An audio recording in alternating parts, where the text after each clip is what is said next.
Why you wouldn't last. A day in medieval times. Welcome, dear listener. As you lay there, your body cushioned by your bed, the soft glow of the moonlight slipping through the curtains, let your mind wander into the realm of history. Tonight, we're going to embark on a journey back in time to an era of knights and castles, of lords and serfs. It was a time of both intense hardship and remarkable innovation, a time that has captivated the human imagination for centuries. This is the time of the Middle Ages, and tonight, we will explore why you, a modern individual, would find it almost impossible to last a single day in this era. The Middle Ages, also known as the medieval period, spanned from the 5th to the 15th century. It started with the fall of the Western Roman Empire and merged into the Renaissance and the Age of Discovery. To set the scene, imagine a landscape dotted with grand castles, their stone walls standing tall against the backdrop of the sky. Picture villages of thatched roof cottages, their chimneys puffing out smoke. See the people, the nobles in their fine silks, the peasants in their simple clothes, the monks in their solemn robes. Hear the clang of the blacksmith's hammer, the lowing of cows, the bustle of the market. However, life in this era was far from the romanticized version we often see in movies or read in books. It was, in fact, a period characterized by great struggle and adversity. The average life expectancy was around 30 years, and a vast majority of the populace lived in abject poverty. Sanitation was poor, disease was rampant, and the threat of war was an ever-present reality. One of the most striking differences between our time and the Middle Ages is the lack of modern conveniences that we take for granted. Imagine a life without electricity, without running water, without central heating. In the winter, you would have to rely on a fireplace for heat, with the risk of the fire going out in the middle of the night. In the summer, there was no escape from the heat and the swarms of insects that came with it. You might think that the simple act of eating would be a respite from these hardships, but even this was fraught with difficulty. Food was often scarce and of poor quality. The diet of the average peasant was limited to bread, vegetables, and a little dairy. Meat was a luxury, reserved for the wealthy.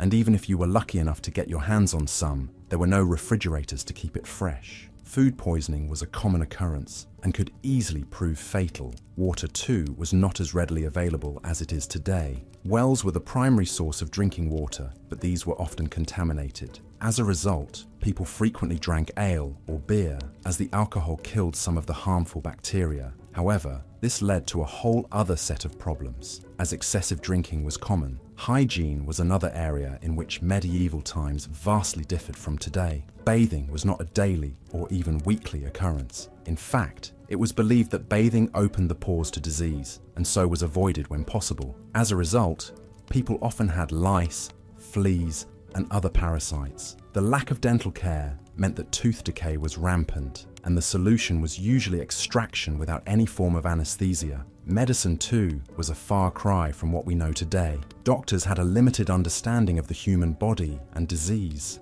and their treatments were often more harmful than helpful. Bloodletting was a common practice, based on the belief that it could balance the body's humors. Surgery was performed without anesthesia, and the mortality rate was extremely high. In conclusion, life in the Middle Ages was fraught with struggles and hardships that we, in our modern era, would find almost impossible to bear. We can be grateful for the progress we have made and the comforts we now enjoy. As you drift off to sleep, ponder on these thoughts and let the echoes of the past gently lull you into dreams. Until our next historical journey, good night. Let's continue our journey through medieval times with a closer look at the living conditions. If you're fond of modern amenities like running water, electricity, or even just a comfortable bed, medieval times would have been a shock to your system. Houses during this era were usually made of a wooden frame filled with wattle and daub, a mixture of clay, straw, and animal dung. The roofs were thatched with straw,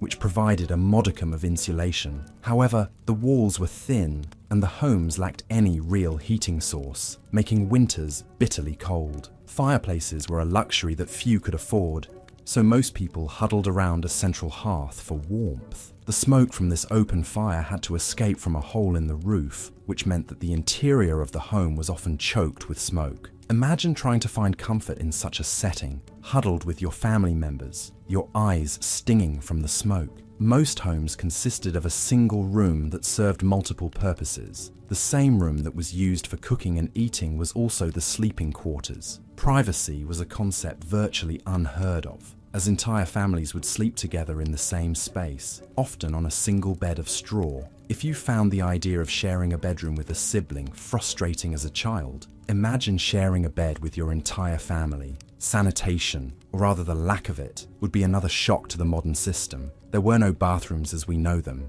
Instead, people would use chamber pots, which were emptied out of windows and onto the streets below. The waste would then run down the streets and into the local rivers, which were also the primary sources of drinking water. The result was rampant disease, from dysentery to the plague. The smell alone would be enough to make the strongest stomachs churn. This brings us to the topic of personal hygiene. The idea of daily showers would have been unimaginable to the people of the Middle Ages. Most people bathed rarely, and when they did, it was often in the local river or a community bathhouse. These bathhouses, while providing a place for communal bathing, were also a breeding ground for bacteria and disease. There was a prevalent belief during this time that bathing opened the pores to disease. So many people chose to bathe as infrequently as possible. This meant that people often carried a strong odor, which was only masked by the use of herbs and flowers. Food in the Middle Ages was also a far cry from what we're accustomed to today.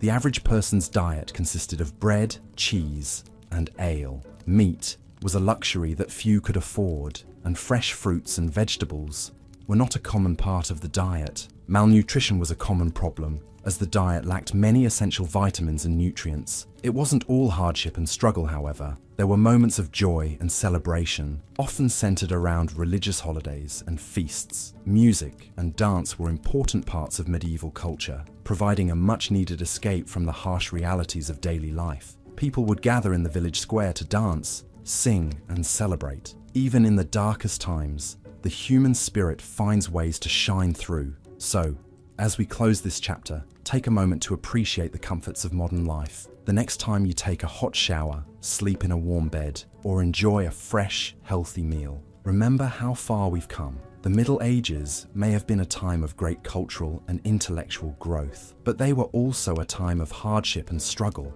It's a testament to the resilience of the human spirit that we've come so far. In our next section, we'll dive deeper into the social structure of the Middle Ages, exploring the roles of the king, nobles, knights, and peasants. Stay tuned and let the soothing rhythm of history lull you into a peaceful slumber. As the sun creeps over the horizon, our medieval day begins. Life in the Middle Ages was dictated by the sun. It determined when you woke, when you worked, and when you slept. In a world without electricity, daylight was precious, and every ray of sun had to be used for vital chores and tasks. If you're imagining the luxury of a lazy Sunday morning, think again. The medieval folk were early risers, typically getting up at the crack of dawn, as signalled by the crowing of a rooster or the tolling of the local church bell. Once out of bed, people would dress in simple tunics made of coarse wool, linen, or hemp, depending on their wealth and status. The wealthy might have clothes dyed in brighter colours and made of finer materials, but the majority wore drab, practical clothing,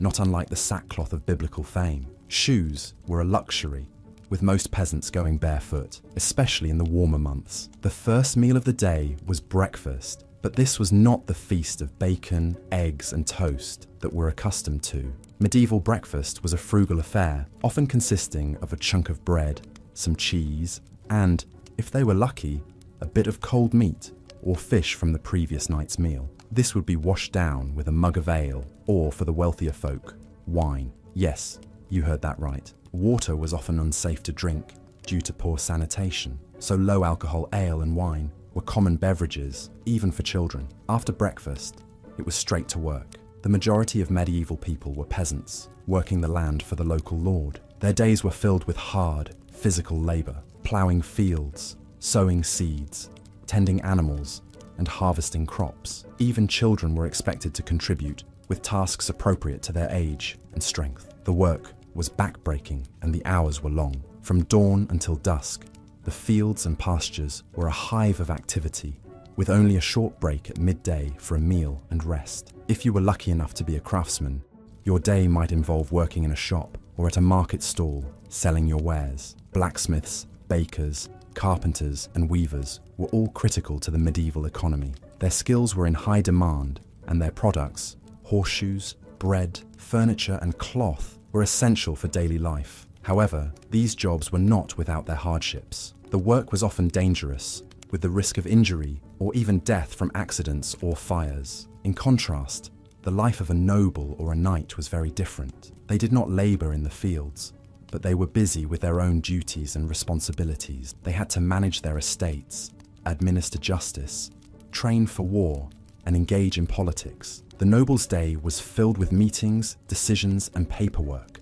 much like a modern CEO. As the sun began to set, the day's work would come to an end. Supper was the main meal of the day, usually consisting of a hearty stew made of meat, vegetables, and grains. The wealthier you were, the more varied and extravagant your diet would be. The rich feasted on roasted meats, exotic spices, and sweet pastries, washed down with fine wines.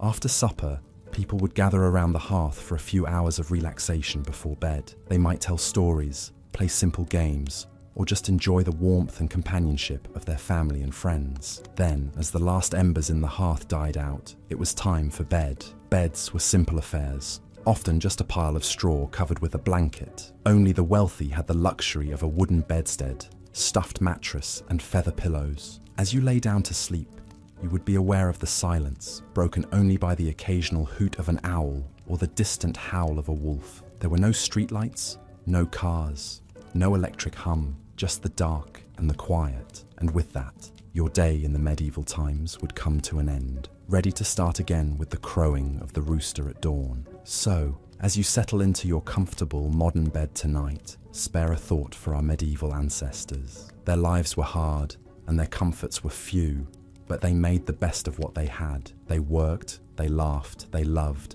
and they slept just like we do. They were, in essence, just like us, only their world was a very different place. As we delve deeper into the details of medieval life, we find ourselves standing in the middle of a bustling medieval marketplace, a sensory overload of sights, sounds, and smells. The marketplace was the economic center of medieval society, a place where merchants and craftsmen came to sell their wares, and where peasants came to purchase the essential goods they needed for survival. Imagine the cacophony of vendors hawking their wares, the clatter of carts and the lowing of livestock, the scent of fresh bread wafting from the baker's stall, and the less pleasant stench of unwashed people and animals. Goods would have included everything from foodstuffs like bread, cheese, and vegetables, to manufactured items like clothing, household goods, and tools. It's worth noting that in these times, currency wasn't as prevalent as it is today. Bartering was a common practice, and goods would often be exchanged for other goods or services. So,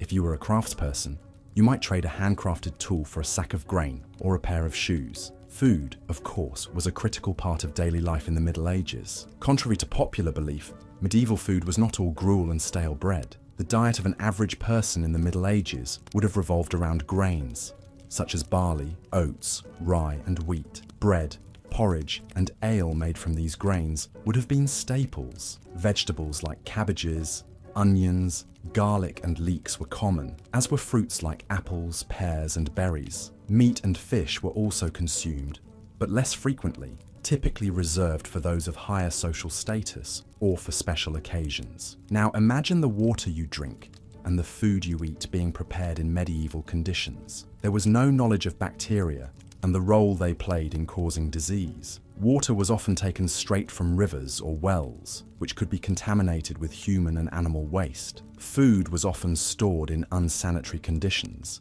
and there was no refrigeration. This led to frequent outbreaks of diseases like dysentery and cholera. In addition to the marketplace, the other bustling center of activity in the medieval village would have been the manor, home to the local lord. The lord was the most powerful person in the village, responsible for maintaining law and order, administering justice, and protecting the villagers from outside threats. In return, the villagers were expected to work the lord's lands and pay him rent in the form of goods or services. The manor house itself would have been a large fortified structure, often surrounded by a moat, for protection. Inside, you would find a great hall where the lord would hold court, a chapel for religious services, and private chambers for the lord and his family. Despite the grandeur of the manor house, life inside was not luxurious by modern standards. There was no indoor plumbing, and heating was provided by large, smoky fires. The lord's power was not absolute, however. He was subject to the king,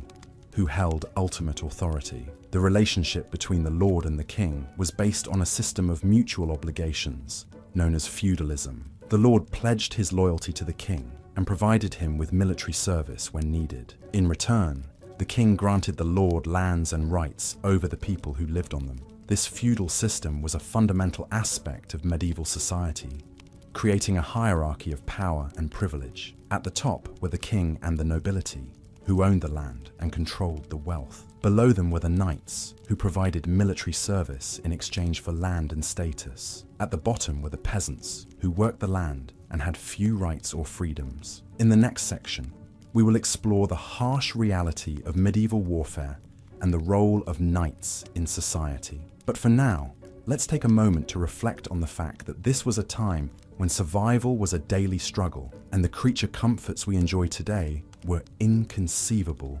luxuries. As we drift off into a peaceful sleep, let's appreciate the comforts and conveniences of our modern lives and the progress that has been made over the centuries. In the end, the Middle Ages were a time of great hardship and adversity, but also a time of remarkable resilience and innovation. Life was difficult, but people found ways to adapt and survive, to create beauty and meaning in the midst of their challenges. And that, perhaps, is the most enduring lesson of the Middle Ages, the capacity of the human spirit to endure and to flourish even in the harshest of circumstances. So, as we close our eyes and surrender to the soothing embrace of sleep, let's carry that thought with us into our dreams, a reminder of the strength and resilience that resides within each of us. As we delve deeper into the daily life of the medieval period, it's important to note that the rhythm of the day was very different than the one we are used to in our modern times. It was a time when the sun served as the main indicator of the time, and the need for survival necessitated early rising. A typical day would start at dawn with a quick meal known as breakfast, a term borrowed from the Old English breakfasta, which literally means to break the night's fast. This meal was usually a simple affair, consisting of a chunk of bread, some cheese, and perhaps a cup of ale. Following breakfast, the majority of the day was dedicated to work. The type of work varied greatly depending on one's social status. If you were a peasant, your day would be filled with grueling physical labor. Medieval peasants were essentially farmers and worked the land to produce the food that was required to feed the entire kingdom. They planted and harvested crops, raised livestock, and did whatever else was necessary to maintain the estate they lived on. If you were born into the nobility, your day would look very different. While nobles did not have to perform physical labor, they were responsible for managing the land and the people who lived on it. They made important decisions about when to plant and harvest crops, how to distribute resources, and how to defend their land in the event of a conflict. This was no easy task and required a great deal of strategic thinking and interpersonal skills. The middle class, which consisted of merchants and craftsmen, also had their own set of responsibilities. A merchant's day might be spent acquiring goods and then selling them in the market. They would have to keep track of their inventory, negotiate prices, and navigate the complex world of medieval trade. Craftsmen, on the other hand, would spend their days creating the goods that were sold in the market. They would have to master their craft, whether it was blacksmithing, weaving, or carpentry, and produce high-quality products that would sell well. Lunch, the main meal of the day, was taken around midday. This was a more substantial meal than breakfast, and typically consisted of several courses. Bread was still the staple, but it would be accompanied by meat or fish, vegetables, and a variety of sauces and spices. The meal would be washed down with ale or wine, as water was often unsafe to drink. After lunch, work would resume until dusk. The evening meal was similar to breakfast, a simple and quick affair. After this, people would retire to their beds. There was no concept of leisure time as we know it today. Free time was a luxury that very few people could afford. The medieval period was a time of hard work and simplicity. Life was dictated by the seasons and the demands of survival. But despite its hardships, it was also a time of community and shared responsibility. People relied on each other for survival and worked together to ensure the well-being of their community. It was a time when the line between life and death was often thin, but it was also a time when people truly lived in the moment, aware of the fragility of life and the importance of each day. As we continue our journey through the medieval times, remember to keep in mind the vast differences between our modern lives and those of our ancestors. It's easy to romanticize the past, but the reality was often much more complex and challenging. Yet, it's also important to remember that our ancestors were just as human as we are. They laughed, cried, loved, and dreamed just like we do. They were a product of their time, just as we are a product of ours. As we learn more about their lives, we can gain a deeper understanding of our own history and perhaps even a new perspective on our own lives. Now, as you close your eyes and drift off to sleep, let your mind wander back to the medieval times. Imagine the sound of the rooster crowing at dawn, the smell of fresh bread baking in the oven, the feeling of the cool morning air on your face as you step outside to start your day. Let these images lull you to sleep as we prepare to continue our journey through the medieval times in our next session.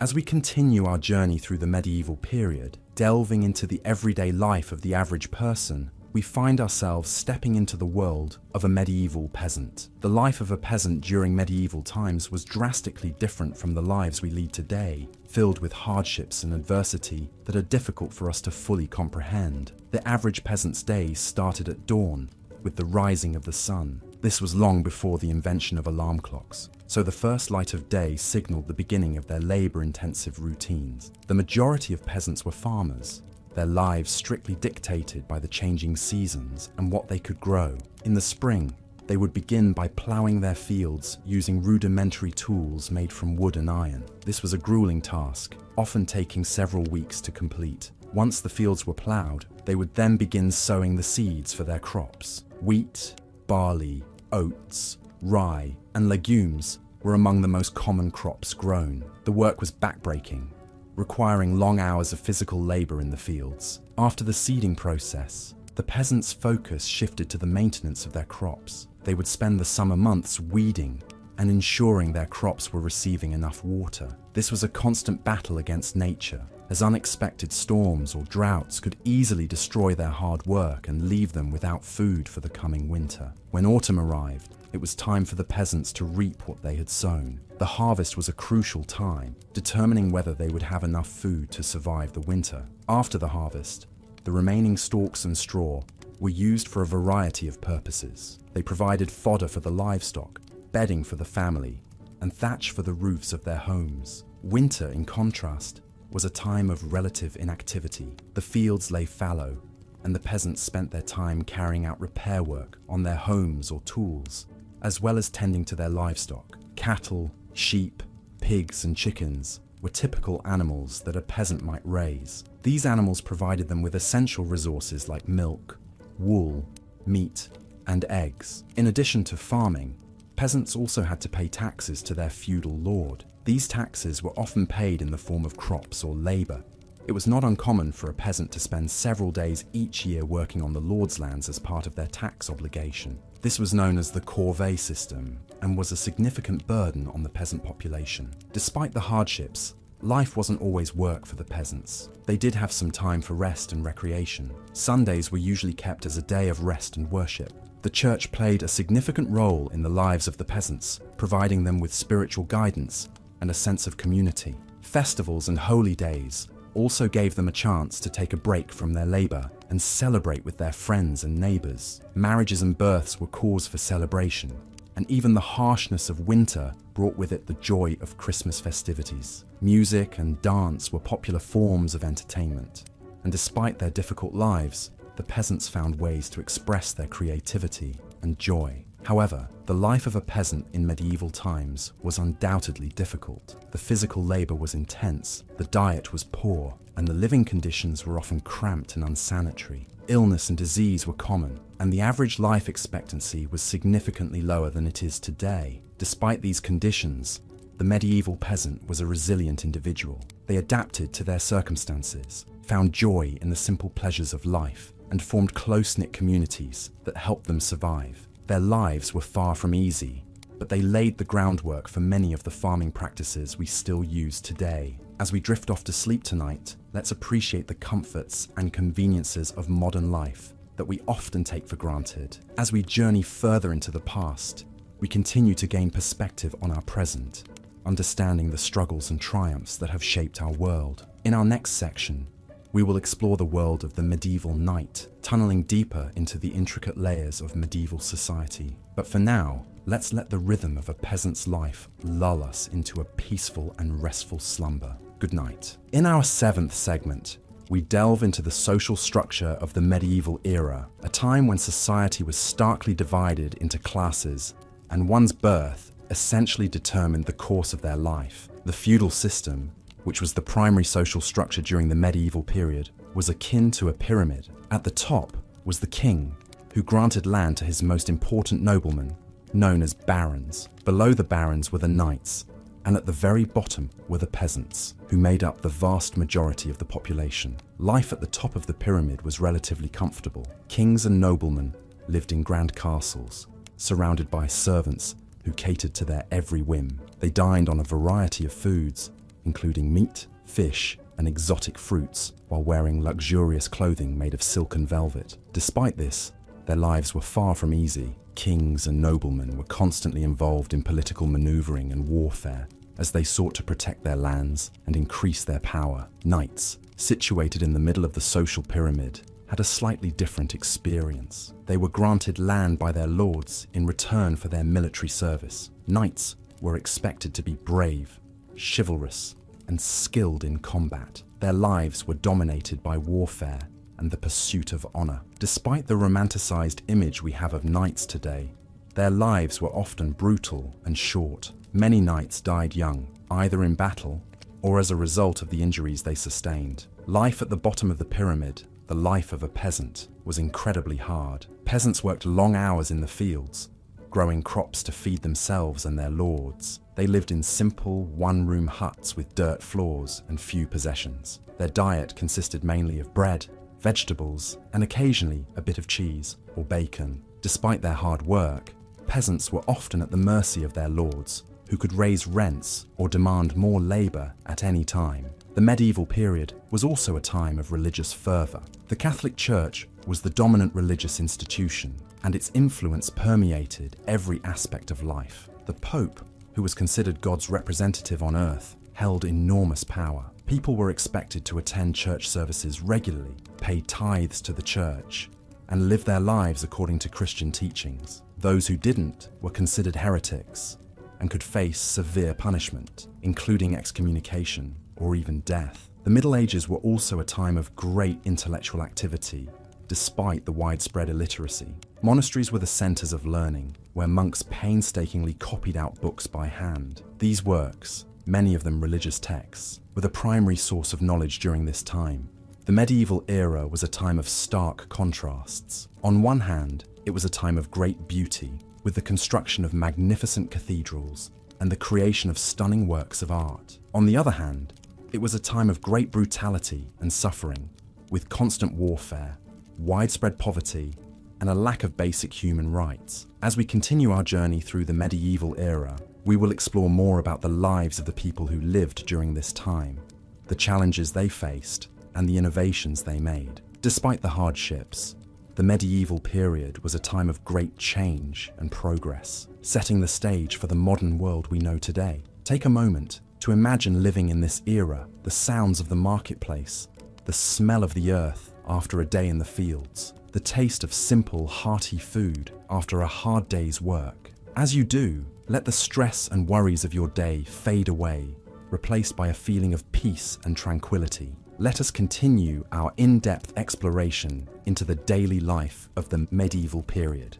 As our journey through time unfolds, you might begin to realize that a day in the life of a medieval individual was far from the romanticized versions often depicted in popular culture. For the average person living in medieval Europe, life was far from easy. The day would begin at dawn, with the first light of the sun. Most people lived in small one-room houses with thatched roofs These houses offered little in the way of privacy or comfort. The floor was typically made of dirt, and the only furniture would be a rough-hewn table and benches. In the corner, there would be a small fire pit for cooking and warmth. The house would often be shared with livestock, adding to the discomfort. Upon rising, the medieval individual would start their day by attending to their chores, which was primarily dictated by their particular social status and occupation. The majority of people were peasants, working the land for their feudal lord. Their day would be spent in hard labor, tilling the fields, planting crops, and taking care of the livestock. They would work from sunup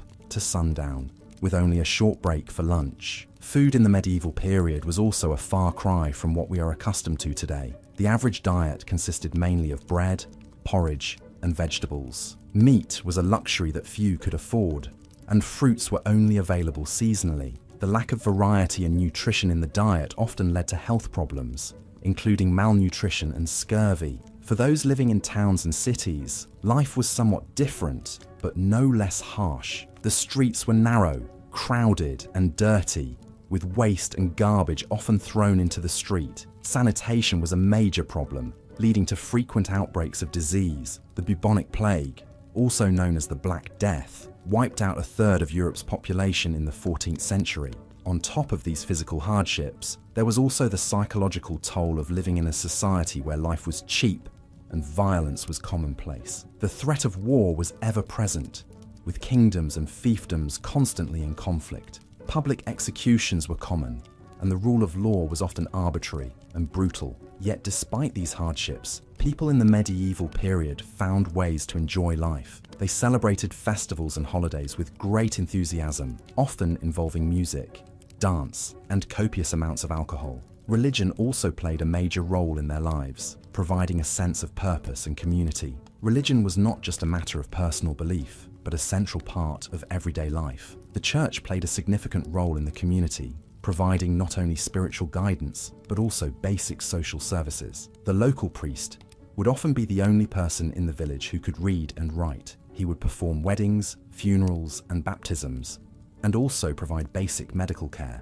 In conclusion, life in the medieval period was a constant struggle for survival. It was a time of harsh realities, where the average person lived a life of hard labor, poor nutrition, and constant uncertainty. Yet, it was also a time of deep faith and communal bonds, where people found joy in the simple pleasures of life. If you were to spend a day in medieval times, you would likely find it a challenging, but also a profoundly human experience. As we continue to delve further into the medieval era, we will explore more about the intricacies of daily life, the societal structure, and the cultural beliefs that shaped this fascinating period in history. So, close your eyes and imagine a world far removed from our own, where life was simple, yet fraught with challenges. We'll continue our journey through the ages, immersing ourselves in the sights, sounds, and experiences of the medieval times. As we continue our journey into the gripping,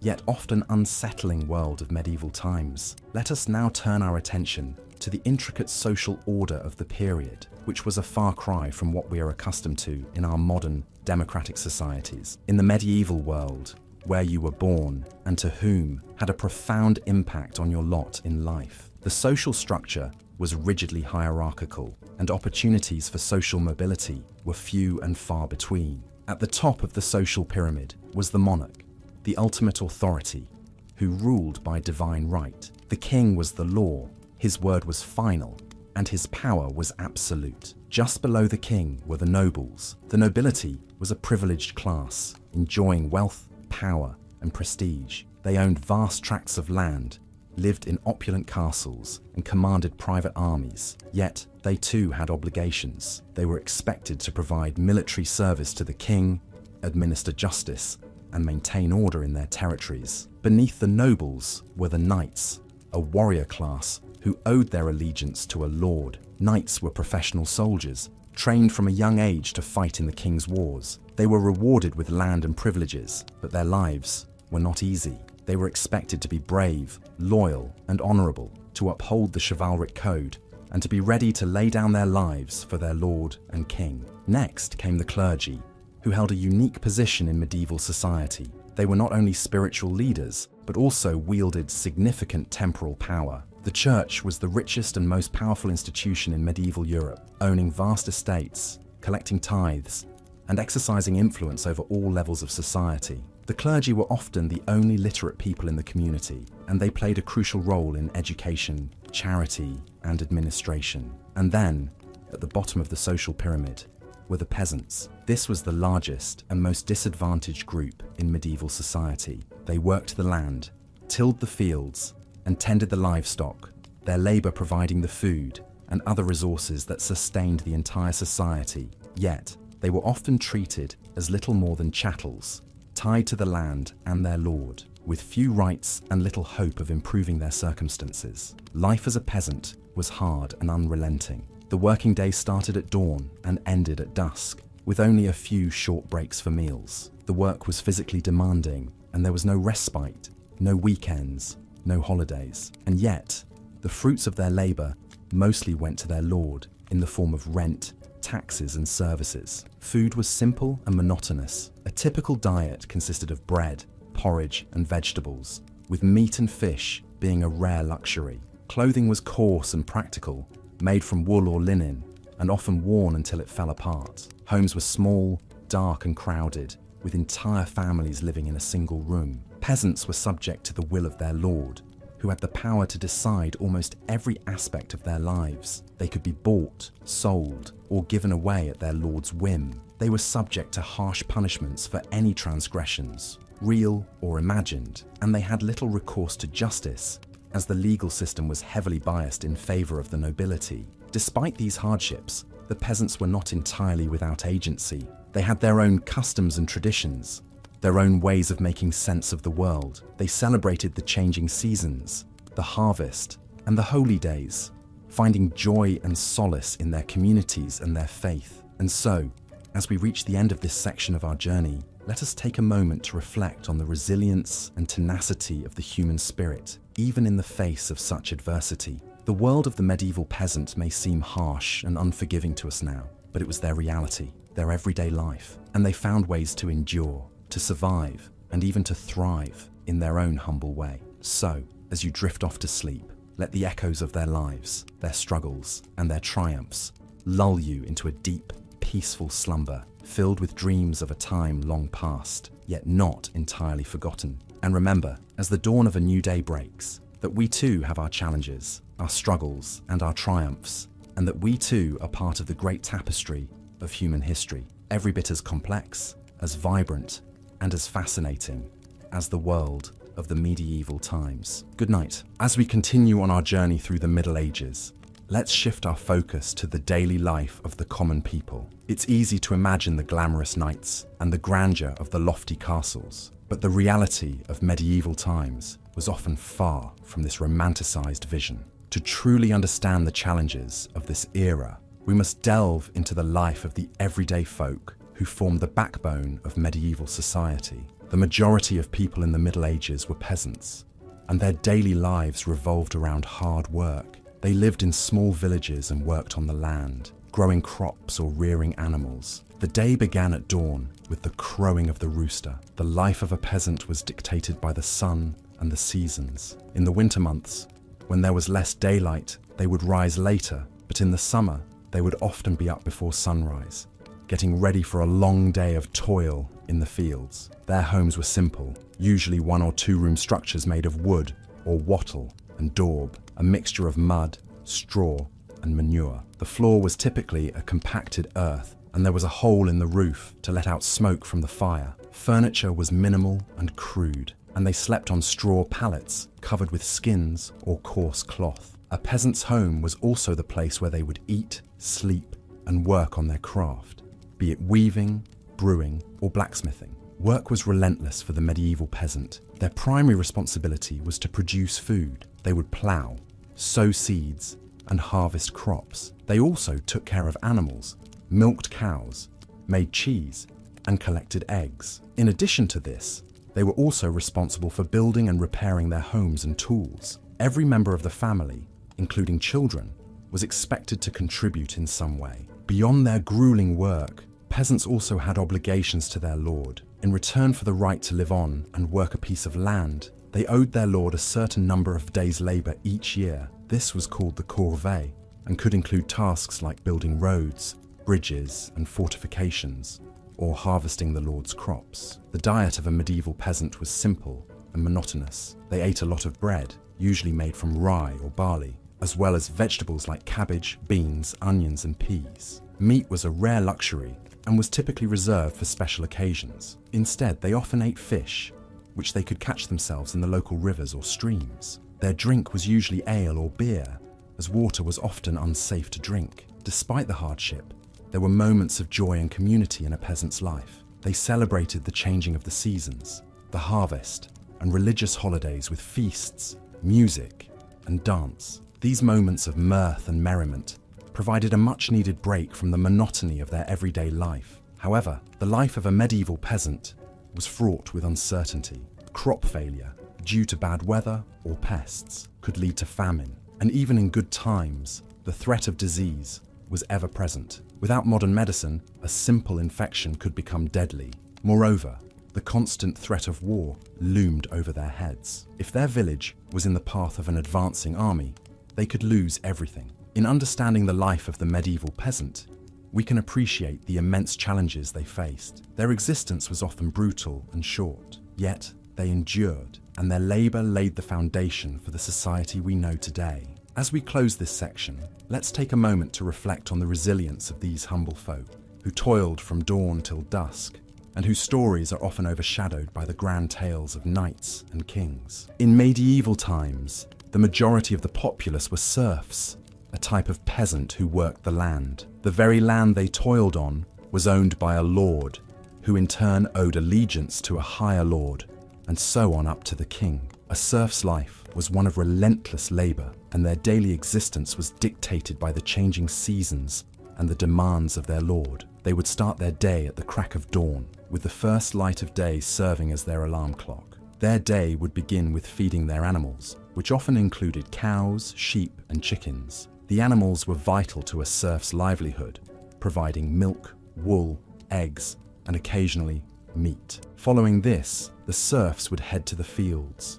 Depending on the time of year, they might be sowing seeds, harvesting crops, or ploughing the fields. These tasks were physically demanding and involved hours of back-breaking work, often under the harsh elements. There were no weekends or holidays for a serf. Their work was never truly done. After a long day in the fields, the serfs would return home.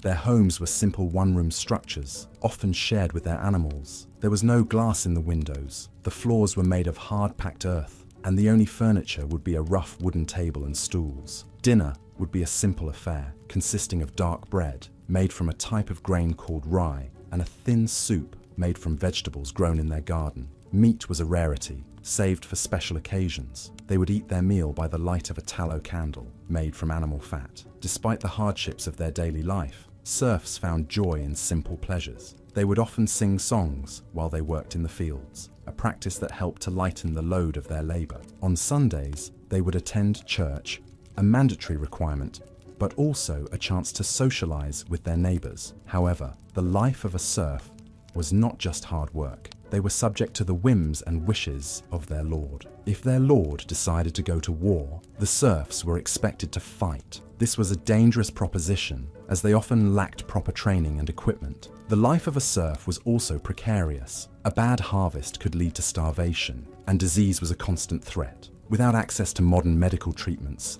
a simple injury or illness could easily turn deadly. As we weave through the tapestry of history, it becomes clear that our modern conveniences are a product of centuries of progress. The next time you find yourself longing for the simplicity of a bygone era, consider the serfs of medieval times. Their lives were anything but simple, filled with hard labor, constant uncertainty, and a lack of basic comforts. In the next section, we will delve deeper into the social hierarchy of medieval times and explore the lives of the lords and ladies. But for now, let the sound of my voice and the images of medieval life lull you into a peaceful sleep. Remember, the past is a different country. They do things differently there. As we journey through history, we gain a greater appreciation for the comforts and conveniences of our modern world. So, close your eyes, take a deep breath, and let the stories of the past guide you into dreamland. Good night. As we continue our exploration of the medieval period,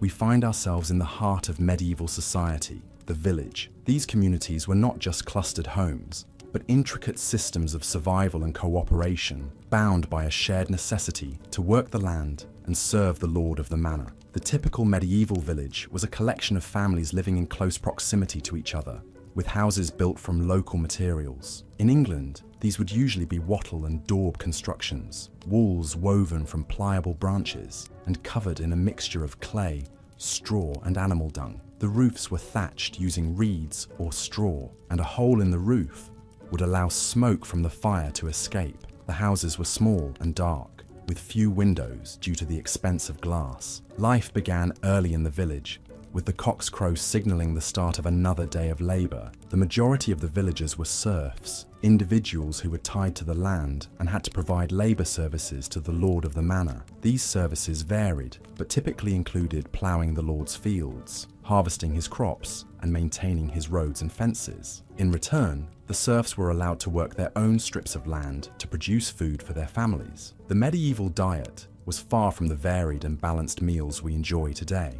Most peasants subsisted on a diet of bread, cheese, and vegetables, with meat being a rare treat. Ale was often safer to drink than water, as the brewing process killed off bacteria. However, it was weak and not the intoxicating beverage we might imagine.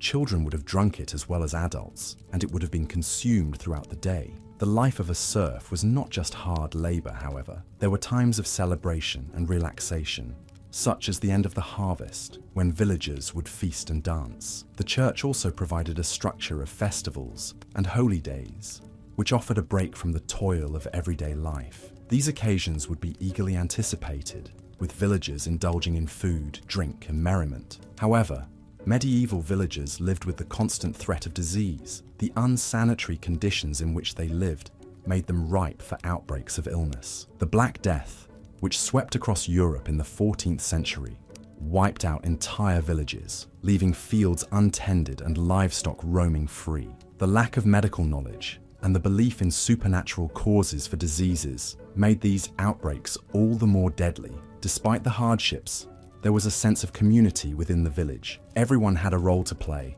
and was dependent on their neighbors for survival. The shared experiences of work, celebration, and adversity created strong bonds between villagers. They supported each other through difficult times and shared in each other's joys and sorrows. However, this sense of community also had a darker side. Villagers were suspicious of outsiders and anything that deviated from the norm. This fear of the unknown could lead to accusations of witchcraft and other forms of supernatural mischief. These accusations could have dire consequences, with those accused often being ostracized, tortured, or even killed. As we delve deeper into the realities of life in the medieval period, it becomes clear that surviving in these times required strength, resilience, and a strong sense of community. It was a time of hard work and hardship, but also one of shared experiences and communal ties. Life in a medieval village was not for the faint of heart, but for those who could bear the toil and danger. It was a life lived to the rhythm of the seasons and the demands of the land. So as we continue our journey through the medieval period, let's remember the serfs and their struggles and appreciate the relative comfort and safety of our own lives. As we continue to weave our way through the fabric of medieval life, we find ourselves at the heart of a bustling medieval town.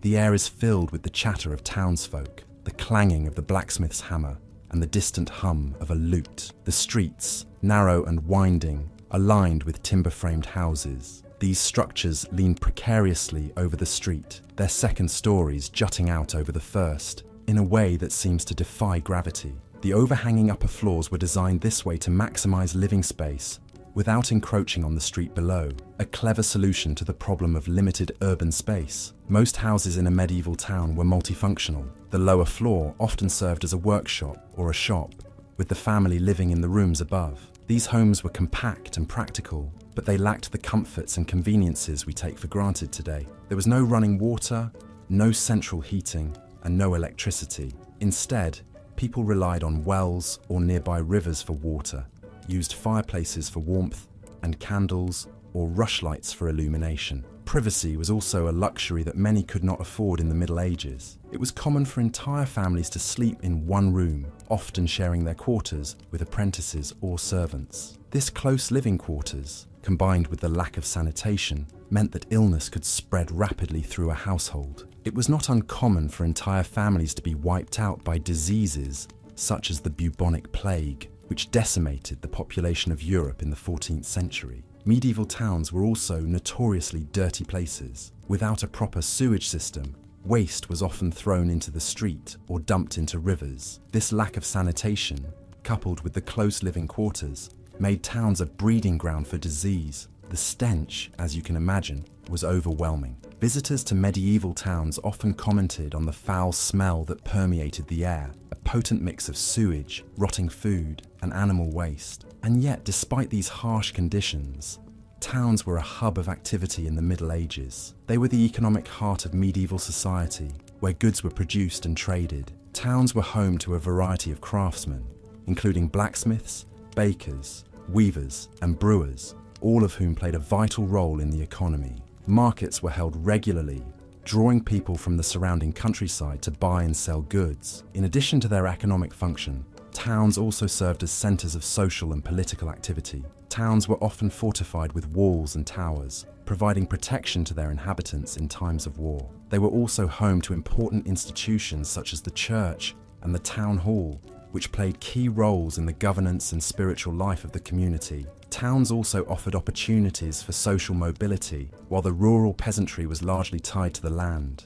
Townspeople had the chance to amass wealth through trade and craft. This gave rise to a new social class, the bourgeoisie, or middle class, who wielded considerable economic power. However, life in medieval towns was not all work. There were also opportunities for leisure and entertainment. Fairs and festivals were common, providing a chance for people to socialize and enjoy themselves. Music, dance, and theatre were popular forms of entertainment, and taverns were a favorite gathering place for townsfolk. But as we drift away from the hustle and bustle of the town, remember that while life in the Middle Ages was undoubtedly challenging, it was not without its moments of joy and celebration. Despite the hardships, people found ways to carve out meaningful lives, to find happiness, and to dream of a better future, an enduring testament to the resilience of the human spirit. As we continue our journey through this fascinating period in history, let us carry with us not only an understanding of the challenges faced by those who lived in medieval times, but also a deep appreciation for their resilience, their ingenuity, and their unyielding hope. As we continue our journey into the Middle Ages, let us now delve into the fascinating and somewhat harsh realities of daily life during this period. The medieval lifestyle was a stark contrast to the comforts and conveniences we enjoy today, and it's not difficult to understand why surviving in such times would be a daunting task for many of us. Firstly, the concept of hygiene as we know it today was significantly different during the Middle Ages. Bathing was not a daily ritual, and public baths were more a space for socializing than cleanliness. The water used in these communal wash places was rarely changed throughout the day, which meant the last person to bathe was essentially washing in the dirt and grime of everyone who had bathed before them. This lack of personal hygiene led to outbreaks of diseases, such as the infamous Black Death. Now, let's talk about the dietary habits of the medieval populace. The diet during the Middle Ages was not particularly varied or nutritional. Meat was a luxury that only the wealthy could afford on a regular basis, while the poor subsisted on a diet primarily composed of grains and vegetables. This lack of diversity in the diet often led to malnutrition and other health problems. Moreover, the cooking methods of the time were primitive, and food was often overcooked or undercooked, leading to digestive issues. In terms of housing, the dwellings of the medieval period were far from comfortable. The majority of the population lived in small, cramped cottages made from wattle and daub. These structures were poorly insulated, making them freezing cold in the winter and stiflingly hot in the summer. Additionally, these houses lacked proper ventilation, resulting in a smoky, stuffy atmosphere from the cooking fires. Furthermore, the role of women in medieval society was vastly different from what it is today. Women were largely confined to the domestic sphere, and their duties revolved around raising children and managing household chores. They had very little autonomy or rights and could not own property or hold positions of power. This lack of independence and self-determination would undoubtedly be a shock to the modern sensibilities. The concept of entertainment, too, was vastly different in the Middle Ages. Without the luxury of technology, people had to find amusement in simpler, more physical activities. These included sports like archery and wrestling, as well as communal events like fairs and feasts. However, these forms of entertainment often carried risks of injury or even death, especially in events such as jousting tournaments. Religion played a central role in medieval life, and the church held a great deal of power and influence. Daily life was governed by religious observances and rituals, and any deviation from the church's teachings was viewed with suspicion and often met with severe punishment. This rigid adherence to religious doctrine often stifled intellectual and scientific progress. In terms of employment, most people in the Middle Ages worked in agriculture. The work was grueling and the hours were long, often from sunrise to sunset. There was no concept of weekends or holidays, and workers were expected to toil endlessly for their survival. This level of physical labor would be unfamiliar and likely unbearable to many of us today. Lastly, the medical practices of the Middle Ages were rudimentary at best. Doctors had a limited understanding of the human body and diseases, and their treatments often involved bloodletting or the use of leeches. There were no antibiotics or painkillers, and surgery was a risky endeavor, often resulting in death. As we navigate through the realities of medieval life, it becomes clear that the hardships and challenges of this era would make survival incredibly difficult for those accustomed to modern conveniences. The next time you find yourself longing for the simplicity of the good old days, remember the trials and tribulations of the people who lived during the Middle Ages, and take a moment to appreciate the comforts and conveniences of our modern world. As we continue our exploration of history, we uncover more about the human spirit and resilience, and perhaps gain a deeper appreciation for our own times. As we continue our journey through the Middle Ages, let's explore the daily life of a commoner, a stark contrast to the knights and nobility we've previously discussed. Imagine waking up with the first light of day, the air still cool and crisp, to the rooster's crow echoing across the village. A simple straw mattress would act as your bed, and your blanket might be a rough-spun woolen cloth. The house, most likely, would be a single room shared by your entire family. The walls formed of wattle and daub, woven sticks filled in with a mixture of mud, straw, and dung, hardly offered much insulation from the cold or the noise of the village waking up. Your first task of the day would be to tend to the animals. This could include milking the cows, feeding the chickens, and letting the pigs out to forage. These animals were crucial to the survival of your family, providing food, milk, and even clothing. As such, they were often treated with a level of respect and care that might seem unusual to modern sensibilities. Next, you would turn to the day's chores. If you were a man, this might involve working in the fields, planting or harvesting crops depending on the season. You might also spend time chopping wood for the fire, mending fences, or repairing tools. If you were a woman, your day would be filled with tasks such as spinning wool into yarn, weaving cloth, cooking meals, and tending to the children. The work would be hard, with little time for rest. Lunch, often just a chunk of bread and some cheese, would be eaten in the fields or by the fireside. The afternoon would bring more chores, more work in the fields, perhaps a trip to the village well for water, or a visit to the local mill to grind grain into flour. As the sun began to set, the village would come alive with the sounds of evening. The cows would be brought in from the fields, the chickens cooped up for the night, and the fire stoked for the evening meal. This meal, often a simple stew of vegetables, and whatever meat was available, would be a time for the family to come together, to share the day's news and enjoy each other's company. After the meal, there might be a few hours for relaxation. Perhaps you would sit by the fire, mending clothes or carving wooden utensils. Perhaps you would listen to stories told by the elders, tales of heroes and monsters that had been passed down through the generations. Or perhaps you would simply sit in quiet contemplation, staring into the fire and dreaming of a better life. By the time you crawled into bed, the fire would be dying down, and the only sound would be the soft snoring of your family and the distant hoot of an owl. You would fall asleep, knowing that tomorrow would bring more of the same, more work, more chores, more struggles, but also more moments of joy, more stories, more dreams. Life in the Middle Ages was hard, but it was not without its moments of beauty. The changing of the seasons, the birth of a new lamb, the harvest of the crops, these were all occasions for celebration. The sense of community was strong, with everyone working together for the common good, and despite the hardships, people found ways to enjoy life, to laugh, to love, to dream. So, as we continue our journey through the Middle Ages, let's not forget the common people, the men and women who worked the land, raised the animals, and kept the fires burning. Their lives may seem difficult to us, but to them, it was simply life. And in that life, they found moments of joy, moments of beauty, moments of peace. And isn't that, after all, what we all seek in our own lives? As the night deepens and the stars twinkle overhead, let your mind wander back to those simple, hard-working people of the Middle Ages. Imagine their lives, their struggles, their joys. And as you drift off to sleep, remember that we are all connected through time and space by the simple act of living, of working, of dreaming. Good night, dear listener. Sleep well.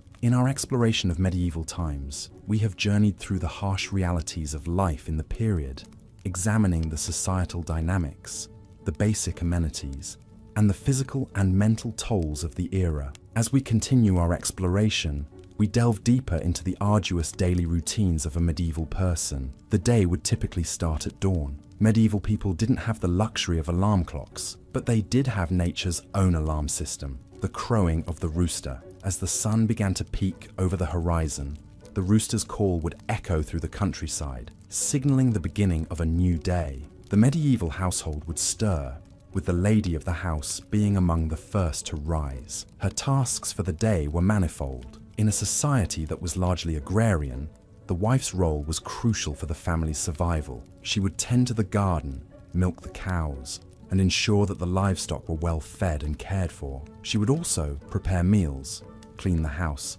and care for the children, the elderly, and the sick. The husband, meanwhile, would have his own set of tasks. Depending on his profession, he might spend his day tilling the fields, shoeing horses, crafting tools, or constructing buildings. The work was physically demanding and often dangerous. There were no safety regulations to protect workers, and accidents were common. Children in the Middle Ages did not have the luxury of a carefree childhood. They were expected to contribute to the household from an early age. Once a child reached the age of 7, they could be sent away to work as an apprentice or a servant in another household. The concept of childhood as a time of innocence and play is a relatively modern idea. Education was not a priority in the medieval times. Most people were illiterate, and formal education was reserved for the privileged few. The church was the primary source of education, and monks were among the most educated people of the time. They would spend their days in monastic libraries, painstakingly copying out manuscripts by hand. Despite the hardships of daily life, medieval people did have leisure time. They enjoyed music, dancing, and games. The church also provided a source of entertainment, with its numerous feast days and festivals. These were times of celebration and merriment, when people could forget their toil for a while and simply enjoy themselves. But even in their leisure time, the harsh realities of life in the Middle Ages were never far away. The spectre of disease was always present, with outbreaks of illnesses such as the bubonic plague decimating entire communities. Lack of sanitation and understanding of disease transmission meant that these outbreaks were often deadly. As we drift towards the end of this section, we are reminded of the resilience of the human spirit. Despite the harsh realities of life in the medieval times, people found ways to survive, to thrive, and to find joy in the midst of adversity. As we close our eyes and imagine the sounds of the rooster crowing, the smell of the morning dew, and the rhythmic patterns of daily life, we can appreciate the simple beauty of life in the Middle Ages. In the next section, we will delve into the intricacies of medieval politics and the role of the church in shaping society. But for now, let's allow the images of daily life in the Middle Ages to lull us into a peaceful sleep, a reprieve from the rigors of our own day-to-day existence. As we continue our journey through the medieval period, we now delve into the realm of education and social mobility. Education was not a universal right or expectation, as it is in many parts of the world today. Rather, it was a privilege reserved for the upper echelons of society, specifically the nobility And the clergy, the common folk, who constituted the vast majority of the population, were usually illiterate. Their children learned the trade of their parents, with sons following in their fathers' footsteps as farmers, craftsmen, or fishers, while daughters learned the art of maintaining a household from their mothers.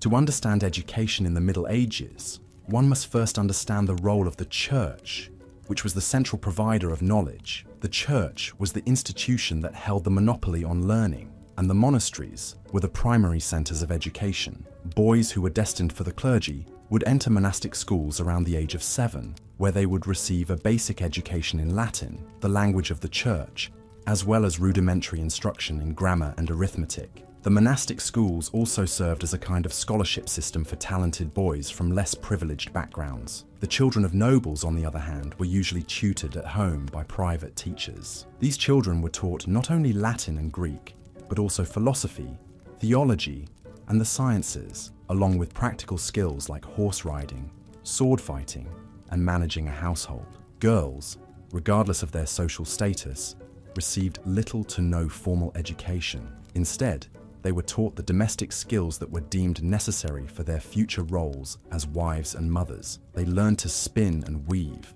to manage a household, to care for the sick, and to prepare food. In some cases, noble girls were taught to read and write, but this was the exception rather than the rule. For ordinary men and women, life in the medieval era was primarily about survival. The harsh realities of daily life left little room for intellectual pursuits. Peasants toiled from dawn to dusk in the fields, while craftsmen spent their days honing their skills in their trades. Evenings were spent in rest and recovery, preparing for the next grueling day of labor. But despite these hardships, there was a chance, albeit slim, for social mobility. A commoner could potentially elevate his status through various means. An apprentice could become a master in his craft and establish his own business. A peasant could save enough money to buy his own land and become a landowner. A soldier could distinguish himself in battle and be awarded a title of nobility. However, these opportunities were few and far between, and the majority of people remained in the social class into which they were born. The justice system of the medieval period was also a significant factor in the lives of the common people. Courts were often biased in favor of the nobility, and punishments for crimes were severe. Common punishments included fines, public humiliation, and physical harm such as flogging or mutilation. For the most serious crimes, the penalty was death, often by hanging or beheading. Interestingly, the concept of prisons as places for long-term incarceration did not exist. Prisons were mainly used to hold people awaiting trial or punishment. This was in part due to the fact that the state did not want to bear the cost of housing and feeding prisoners for extended periods of time. Also, the harshness of medieval punishments was believed to act as a deterrent to crime. In conclusion, a day in medieval times was fraught with challenges and hardships. It was a time when survival often took precedence over education and personal growth, when opportunities for social mobility were rare, and when justice was often harsh and biased. But despite these difficulties, the people of the medieval period showed remarkable resilience, ingenuity, and tenacity, qualities that have shaped the course of human history and continue to influence our world today. As we wrap up this section of our journey, let your mind absorb this rich tapestry of life in the medieval era and let it guide you into a deep and peaceful sleep. As our journey through the medieval era continues, let us not forget the significance of religion during this time. Indeed, the religious aspect of life in the Middle Ages dominated much of the social, cultural, and political landscape. The church wielded considerable power, influencing not just spiritual matters, but also the daily life of ordinary people. To understand the Middle Ages, we must understand the church's role in this period. The church during the Middle Ages was the single largest unified organization in Europe. It was the preserver of scholarship and literacy during a time when much of Europe was in disarray. Monasteries, scattered across the continent, became the centers of learning and education. Monks hand-copied books in the scriptoriums, preserving ancient texts, a knowledge that might otherwise have been lost. The church's influence was not limited to spiritual matters. It extended into the realms of art and culture, politics, and even war. In the labyrinth of medieval society, the church provided order and structure. It was the institution that touched every aspect of daily life. The church dictated the calendar, marking the year with religious festivals and holy days. It provided welfare for the poor and needy, ran schools and hospitals, and even served as the primary legal institution. Ecclesiastical courts, overseen by the church, dealt with a wide range of issues, from marriage and inheritance disputes to criminal cases. The church was also deeply intertwined with politics. Monarchs and nobles vied for the church's favor, seeking its endorsement to legitimize their rule. The Pope, as the head of the church, held considerable power, often acting as a mediator in disputes between kingdoms. The church also had its own territories and armies, and it was not uncommon for it to be involved in military conflicts. In the spiritual domain, the church held a monopoly over salvation. The doctrine of the time held that there was no salvation outside the church, and this belief had a profound impact on people's lives. The fear of eternal damnation was a powerful motivator, compelling individuals to adhere to the church's teachings and participate in its rituals. Daily life was intertwined with the rhythms of the liturgical calendar, with regular attendance at Mass, confession, and other sacraments. However, life in the Middle Ages was not entirely dominated by piety and devotion. There was also room for merriment, celebration, and even a bit of irreverence. Medieval people had their festivals and feasts, their dances and games. The church may have disapproved of some of these activities, but it was often powerless to stop them. The church might have dominated the landscape, but it did not completely control the hearts and minds of the people. And yet, the church was not a monolithic entity. It was marked by divisions and conflicts, both internal and external. There were disputes over doctrine, power struggles within the hierarchy, and conflicts with secular authorities. The church faced challenges from heretical movements such as the Cathars and the Lollards, who questioned its teachings and authority. The church also faced criticism for its wealth and corruption, leading to calls for reform. Despite these challenges, the church remained a powerful and influential institution throughout the Middle Ages. It provided a sense of stability and order in a chaotic world, offering hope, comfort, and the promise of salvation. It was a source of authority, education, and welfare, deeply ingrained in the fabric of medieval society. So, as you lay there, drifting closer to sleep, imagine the tolling of church bells, the chant of monks in the monastery, the hustle and bustle of a medieval fair on a church holiday. Consider the myriad ways in which the church permeated every aspect of life in the Middle Ages. And as you close your eyes and surrender to sleep, remember that our journey through medieval times continues as we delve deeper into the rich tapestry of this fascinating period. In our exploration of medieval times, we have journeyed through the robust castles, the bustling marketplaces, and the laborious farmlands. We have come to understand the intricate social structures and the profound importance of religion. Now, as we delve into the third section of our journey, let us turn our attention towards the challenging daily routines and the fascinating culture of these ancient times. Imagine waking up with the sunrise, the light seeping through the narrow slits that serve as windows in your modest wooden home. Your bed would not be the plush comfort that we are accustomed to today. It would likely be a hard straw mattress, perhaps shared with other members of your family. The very concept of privacy as we understand it today did not exist in the same form during the medieval period, particularly for those of the lower classes. As you rise from your bed, you would need to tend to your animals. Chickens would need to be fed, cows milked, and horses groomed. This would not be a task to be taken lightly, as these animals represented a vital source of food and livelihood. They would provide you with eggs, milk, and meat, and their manure would be used to fertilize your fields.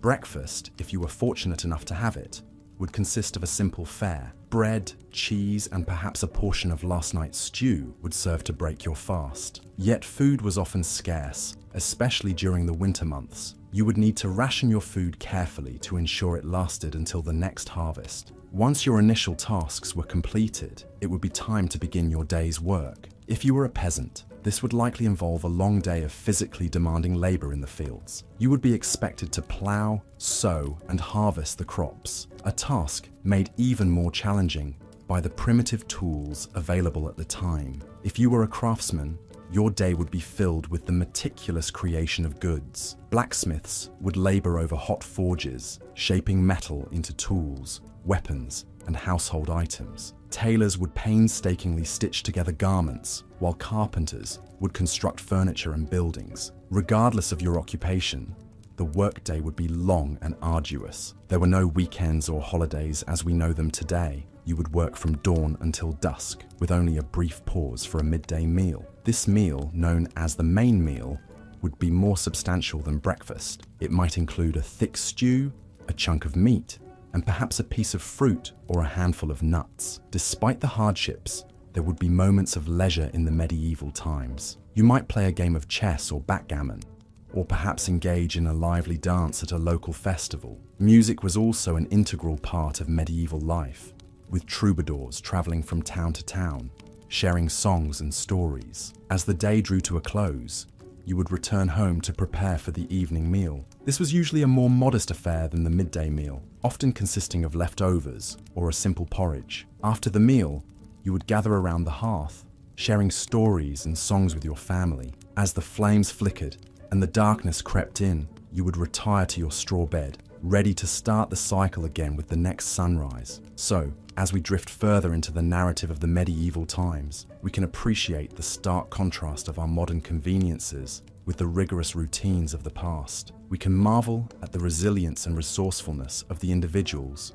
who navigated through these challenging times. And as we tuck ourselves into our comfortable beds tonight, we can reflect on the lessons we can learn from history and how it shapes our understanding of the present and the future. At the heart of the medieval period, also known as the Middle Ages, was the feudal system. This was a social structure that dictated the roles and responsibilities of every individual within society. At the top of this hierarchy was the king, who was endowed with the right to rule by divine providence. Below the king were the nobles who swore their fealty to him. These included dukes, barons, and earls, the so-called lords of the realm. Their oath of loyalty included a promise to provide the king with knights for military service, a practice that was commonplace during this era of frequent territorial disputes. In return for their loyalty and service, the king granted these noblemen land, also known as fiefs. These lands were worked by serfs or peasants who were bound to the land and not allowed to leave without the lord's permission. It's important to remember that serfdom wasn't considered slavery, but it was far from a life of freedom. Serfs were required to work the land, growing crops and raising livestock, which could be claimed by their lord at any time. They also had to pay taxes and were subject to the lord's justice. The life of a serf was incredibly hard. They lived in small, cramped cottages with thatched roofs and walls made from wattle and daub, a mixture of clay, straw, and animal dung. These homes offered little protection from the elements, and during the winter months, they could become unbearably cold. The majority of a serf's time was spent working the fields from dawn until dusk. The work was backbreaking, and there were no weekends or days off. Their diet was poor and monotonous, consisting primarily of pottage, a type of thick soup made from peas, beans, and onions. If they were lucky, they might have some cheese or a bit of bacon to add to their meal. But for most, the diet was vegetarian out of necessity, not choice. It was a time when the saying,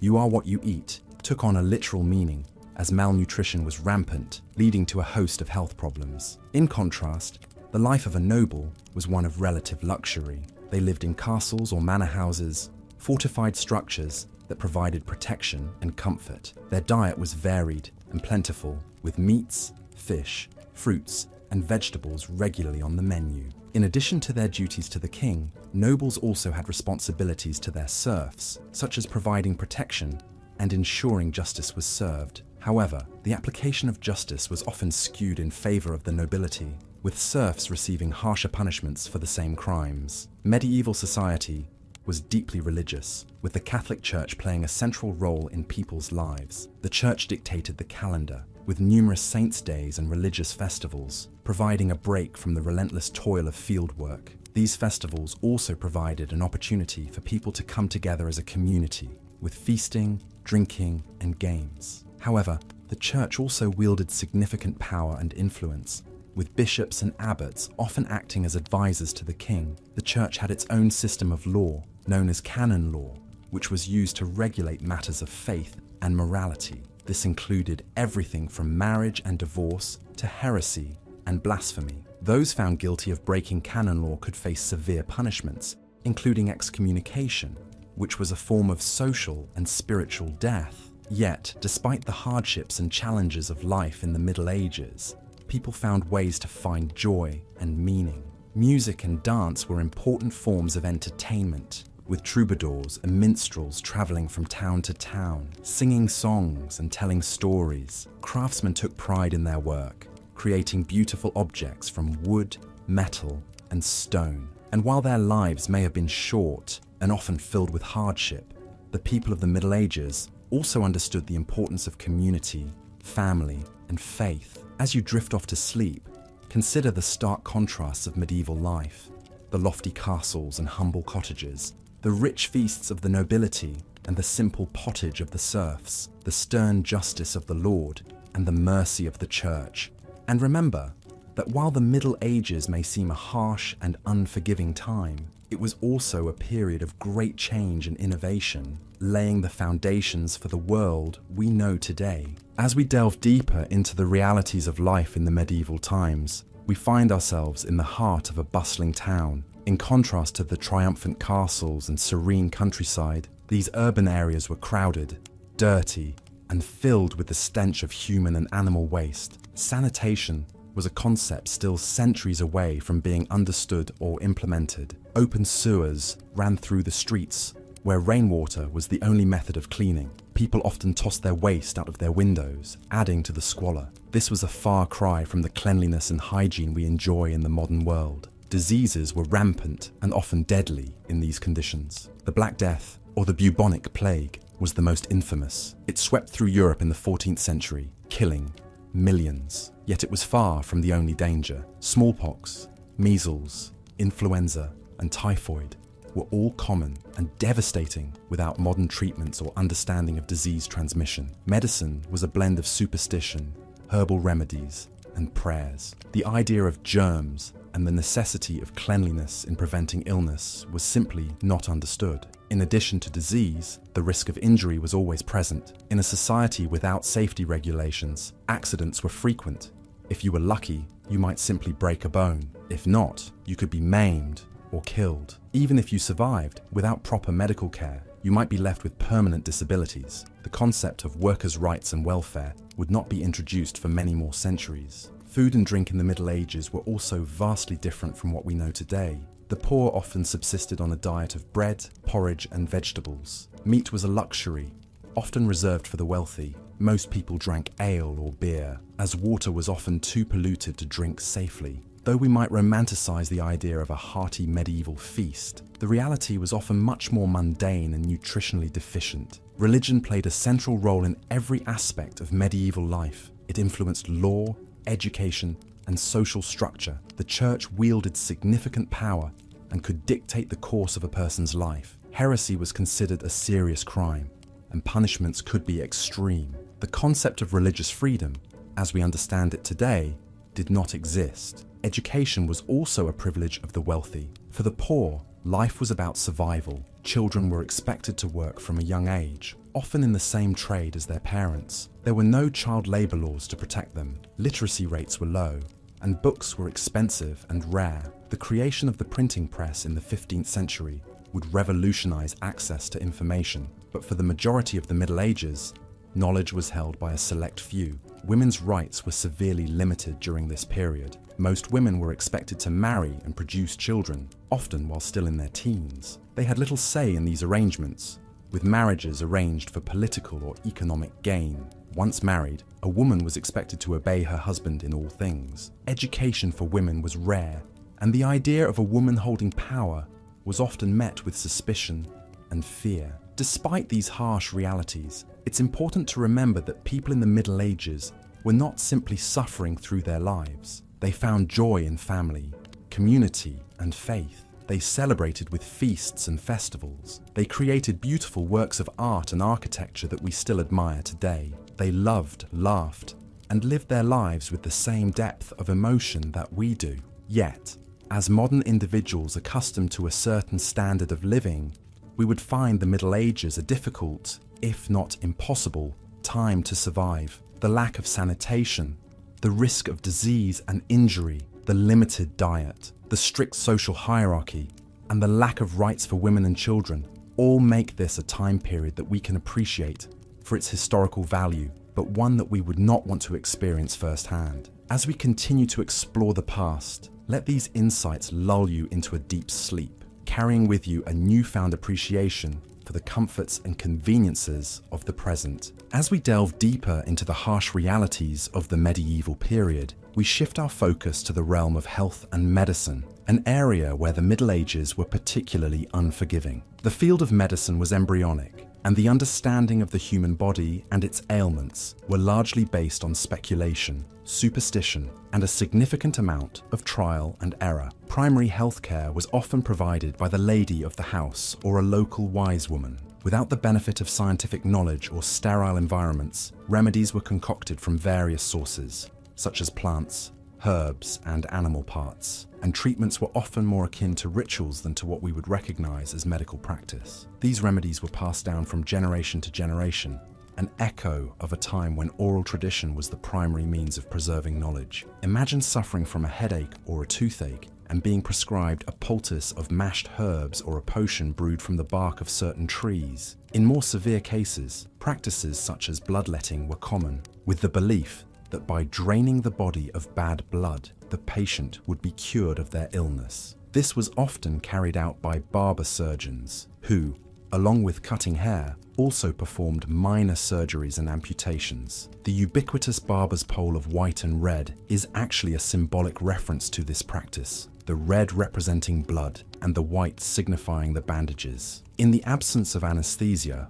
pain management during these procedures was rudimentary at best. Patients were often given a strong drink to numb the pain, or in some cases, physically restrained to prevent them from moving. The survival rate following these procedures was, as you can imagine, rather low. Infections were rife, and the concept of sterilizing instruments or washing hands was unheard of. As well as their rudimentary understanding of physical illnesses, medieval medicine also had a primitive grasp on mental health. Conditions that we now understand to be psychological or neurological were often attributed to spiritual or demonic influence. Treatments for these ailments were, again, more ritualistic and religious than medical, involving exorcisms, prayer, and other religious rites. Epidemics and plagues were also common occurrences in the medieval period. The most infamous of these was the Black Death, a pandemic that swept across Europe in the mid-14th century, wiping out between 75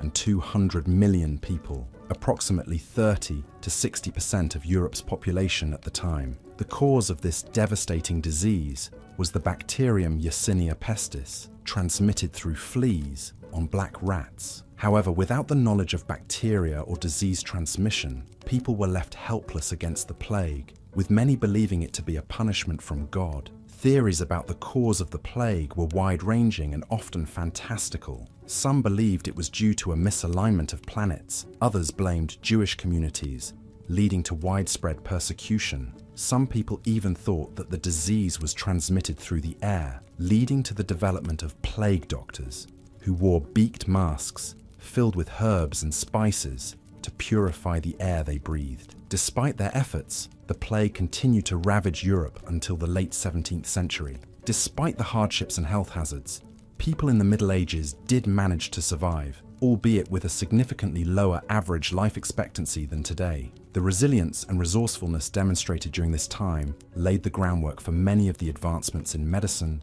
and healthcare that we benefit from today. As we close this section of our journey, it is important to remember that while the Middle Ages were undoubtedly challenging, they also represented a time of remarkable human endurance and innovation. Life was not easy, but it was not impossible either. And as we venture further into the past, we continue to learn more about our ancestors' struggles and triumphs, and how they shaped the world we live in today. Stay with me, dear listener, as we continue our journey into the past. As we peel back the layers of history, we learn more about the resilience of our ancestors, the challenges they faced, and the world they shaped for us to inherit.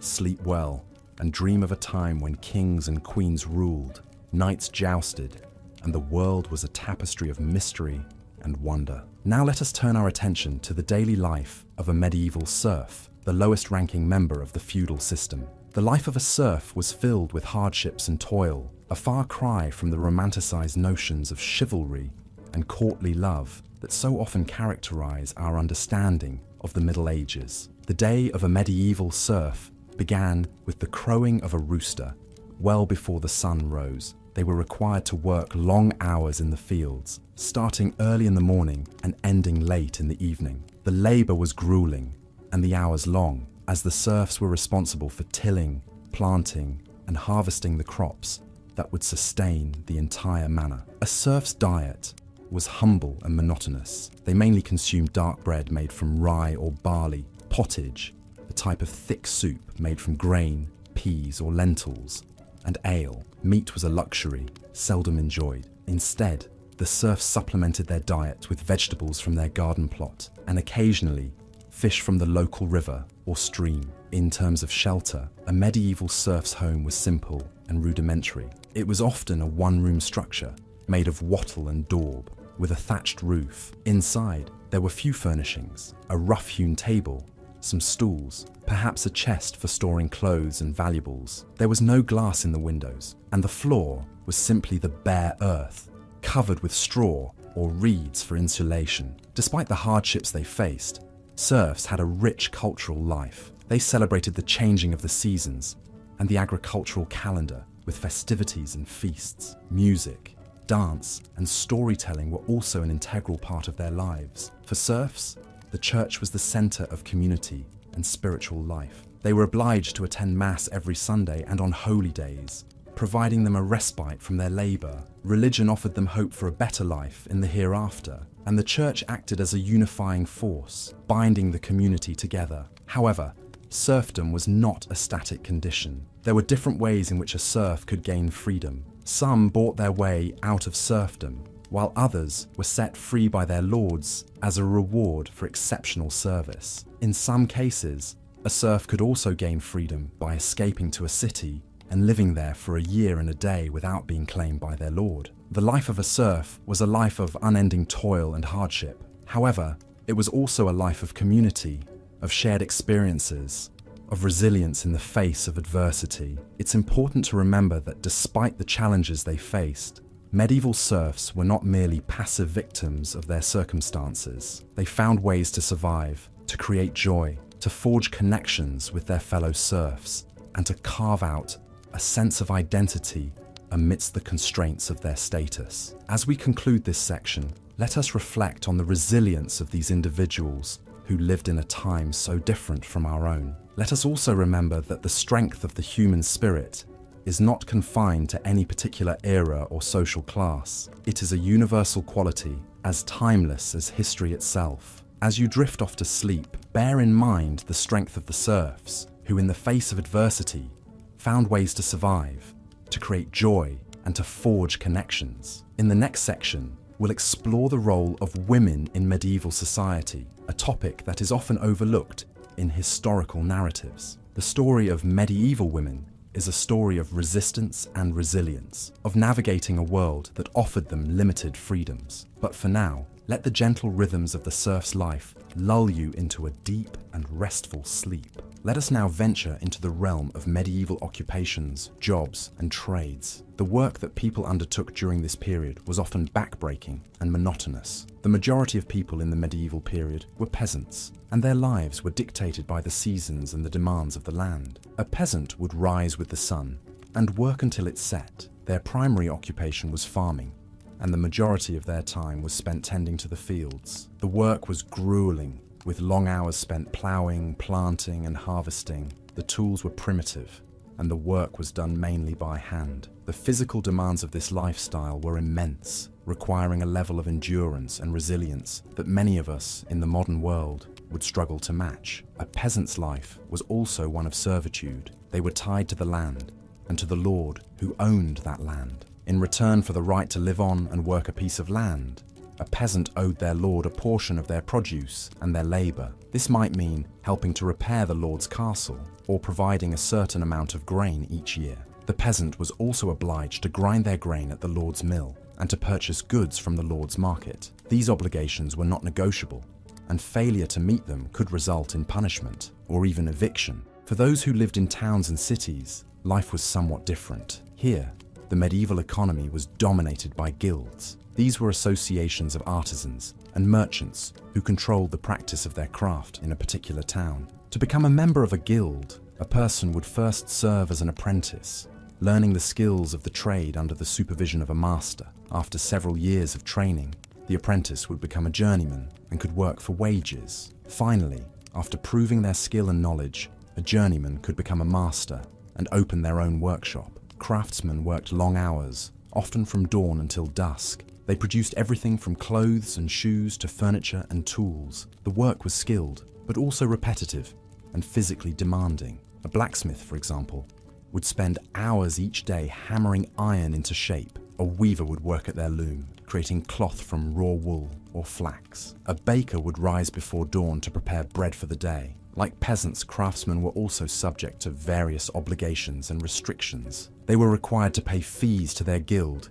and to adhere to its rules and regulations. These might dictate the quality of goods that could be produced, the prices that could be charged, and the hours that could be worked. Craftsmen were also subject to the laws and taxes of the town or city in which they lived. Even those in positions of power and privilege faced their own challenges. The nobility, for example, were obliged to provide military service to the king. This could mean leading troops into battle, or providing soldiers and equipment for the king's campaigns. Nobles were also expected to administer justice, collect taxes, and manage the lands and people under their control. These responsibilities required a level of skill and judgment that was not easily acquired. The life of a monk or nun was also far from easy.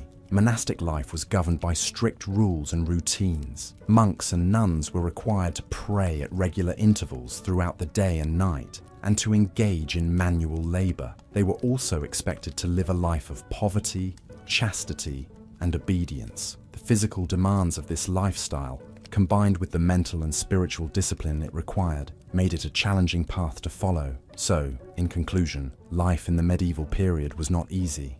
No matter what your station in life, the work was hard, the hours were long, and the rewards were often meager. But despite these challenges, people found ways to survive and even to thrive. They developed skills and crafts that are still admired today. They built communities and institutions that have shaped the world we live in. And they left a legacy that continues to fascinate and inspire us. As we lay here, drifting into sleep, let us take a moment to appreciate the strength and resilience of our medieval ancestors. Their lives may have been hard, but they were also rich and meaningful in their own ways. As we journey back to medieval times, we find ourselves in the midst of a bustling town. The air is dense with the aroma of freshly baked bread, the sound of blacksmith hammers striking metal, and the hum of a busy market. Yet beneath this seemingly idyllic facade, a harsh reality lurked that dictated the rhythm of everyday life. Let's step into the shoes of a common peasant. As a serf, you would be part of the lowest social class,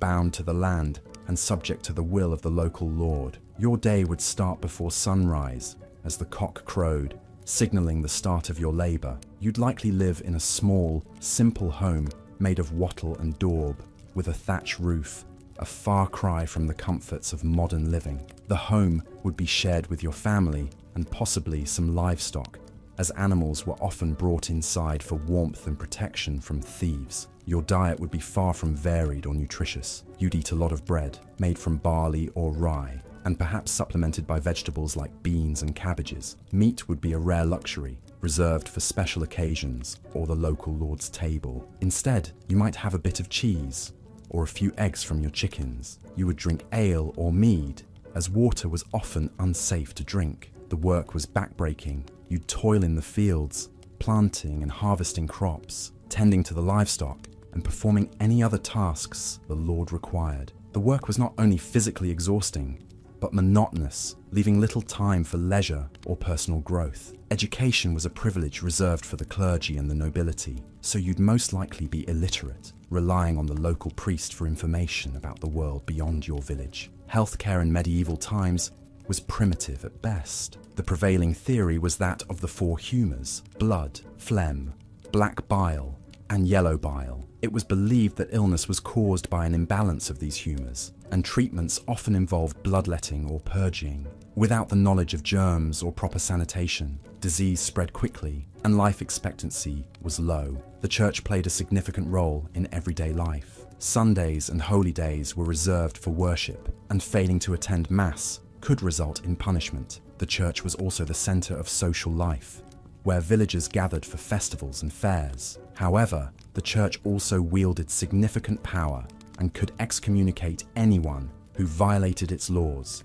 effectively cutting them off from society. As a serf, you wouldn't have the freedom to choose your own destiny. You couldn't leave the land without permission from the Lord, and your children would inherit your status. The concept of upward mobility was virtually non-existent, and the idea of individual rights would not emerge for centuries. Despite these harsh realities, medieval times were not without their moments of joy and camaraderie. There were festivals and feasts, celebrations of the changing seasons, and the simple pleasure of a job well done. Music, dance, and storytelling were integral parts of the culture, providing respite from the hardships of everyday life. As we return to the present, it's clear that our lives are vastly different from those of our medieval ancestors. We enjoy comforts and freedoms they could hardly imagine. Yet, it's also worth remembering the resilience and determination of these people who lived and loved, worked and played in a world so different from our own. Their stories remind us of the human capacity to adapt and endure, to find joy in the midst of hardship,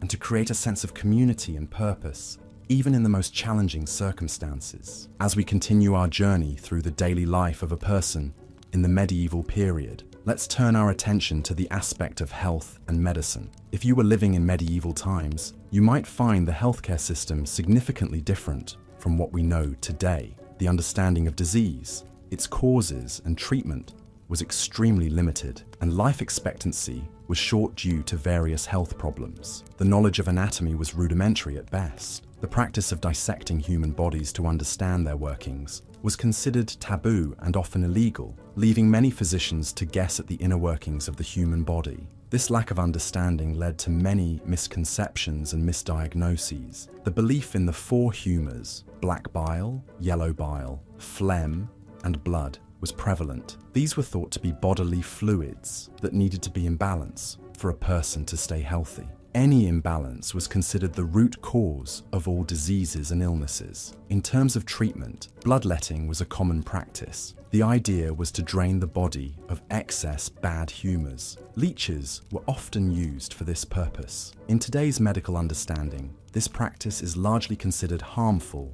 and ineffective, but in medieval times, it was a widely accepted form of treatment, often leading to weakness and sometimes death due to loss of blood. Hygiene, or the lack thereof, was another factor that would make it hard for a modern person to survive in medieval times. Bathing was not a regular practice and was often considered an indulgence. The concept of germs and sanitation was not understood, leading to widespread diseases. The Black Death, a plague that wiped out a third of Europe's population in the 14th century, is a stark testament to this lack of sanitation and understanding of disease transmission. Medieval diet also played a significant role in the health of the people. The lower classes subsisted on a diet of mostly grain, like barley and rye, with little meat or fresh fruit and vegetables. This lack of a balanced diet often led to malnutrition, weakening the immune system and making people more susceptible to diseases. Dentistry, too, was a field in its infancy. Tooth decay was a common problem,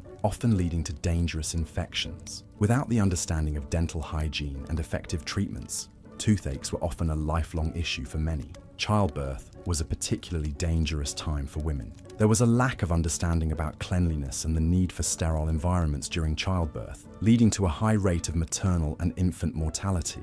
Midwives, not formally trained physicians, usually attended births. Their knowledge was based on experience rather than formal education, leading to many complications and fatalities. Despite these challenges, there were some advancements in medicine during the medieval period. The creation of universities in the 12th century led to the development of medical schools where knowledge was collated and taught. Monasteries served as places of healing, with monks often having knowledge of herbs and remedies. This period also saw the emergence of hospitals, though they were more places for the poor and the sick to go to die, rather than institutions for healing and recovery, as we know them today. In conclusion, health and medicine in the medieval period were fraught with challenges. The lack of understanding about the human body disease, and hygiene made it a dangerous time to be alive. The treatments available were often ineffective and sometimes harmful. However, it was also a time of slow progress, with the foundations of modern medicine being laid. As we move to the final section of this journey, let's ponder on the resilience of the human spirit and the drive for survival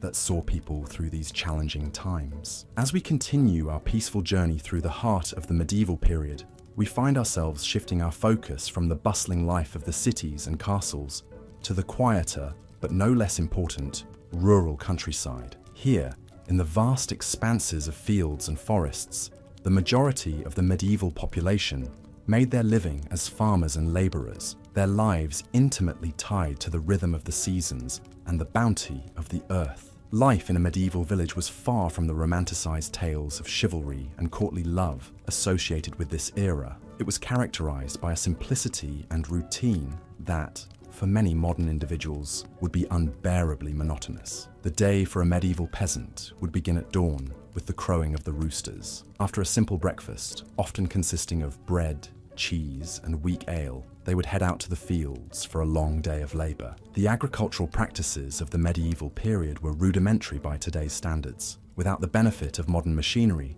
every task was performed by hand. Ploughing, sowing, weeding, and harvesting were all physically demanding activities that required strength, endurance, and a great deal of patience. Despite their hard work, the yield from their labour was often meagre. Poor soil quality, unpredictable weather, and rampant crop diseases meant that failure and famine were constant threats. The diet of a medieval peasant was similarly austere. They subsisted primarily on a diet of bread, porridge, and vegetables, with occasional small amounts of cheese and meat. The monotony of their diet was occasionally broken by the availability of seasonal fruits, nuts, and berries. However, these were often preserved for the winter months when food was scarce. Health and hygiene were another area where the medieval period fell short by modern standards. Without understanding the principles of germ theory and sanitation, illness was rampant and often deadly. Child mortality rates were high, and life expectancy was low.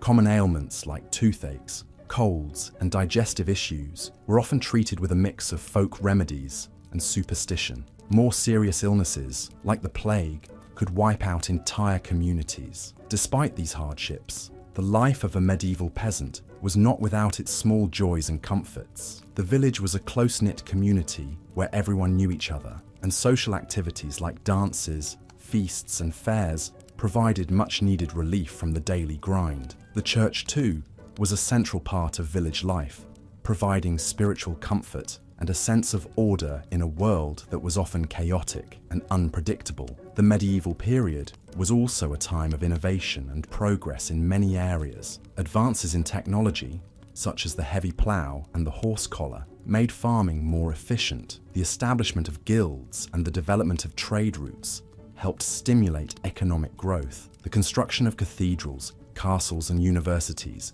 reflected the period's artistic and intellectual achievements. Yet, for all its progress, the medieval world was a place of profound inequality. The feudal system, which governed social and economic relations, was heavily weighted in favour of the nobility and the clergy. Peasants had few rights and little opportunity for social mobility. Their lives were defined by their labour, and their status was determined by their birth. Reflecting on the realities of life in the medieval period, it's easy to understand why we, as modern individuals, might find it difficult to last a day in this era. The physical demands, the lack of comfort, the constant uncertainty. These challenges would test even the most resilient among us. Yet there is also a certain beauty in this simplicity, a reminder of the resilience and adaptability of the human spirit. As we drift further into the tranquil embrace of sleep, let us carry with us this sense of gratitude for the comforts and conveniences of our modern life, and a newfound appreciation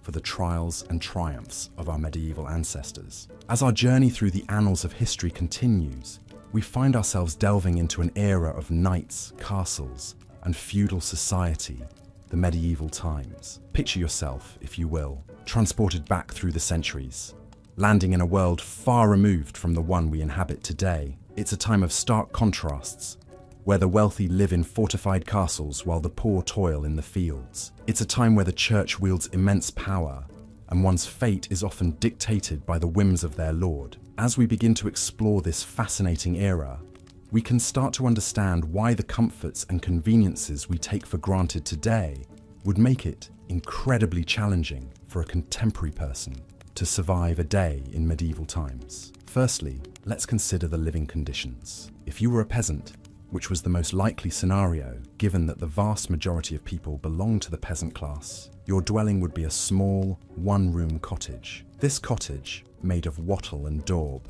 a mixture of mud, straw and manure, would be shared with both your family and your animals. The floor would be strewn with straw and covered in animal dung, while the air would be thick with the smell of smoke from the central hearth. A far cry from our modern houses, with separate rooms, indoor plumbing, and central heating. Then there's the matter of food.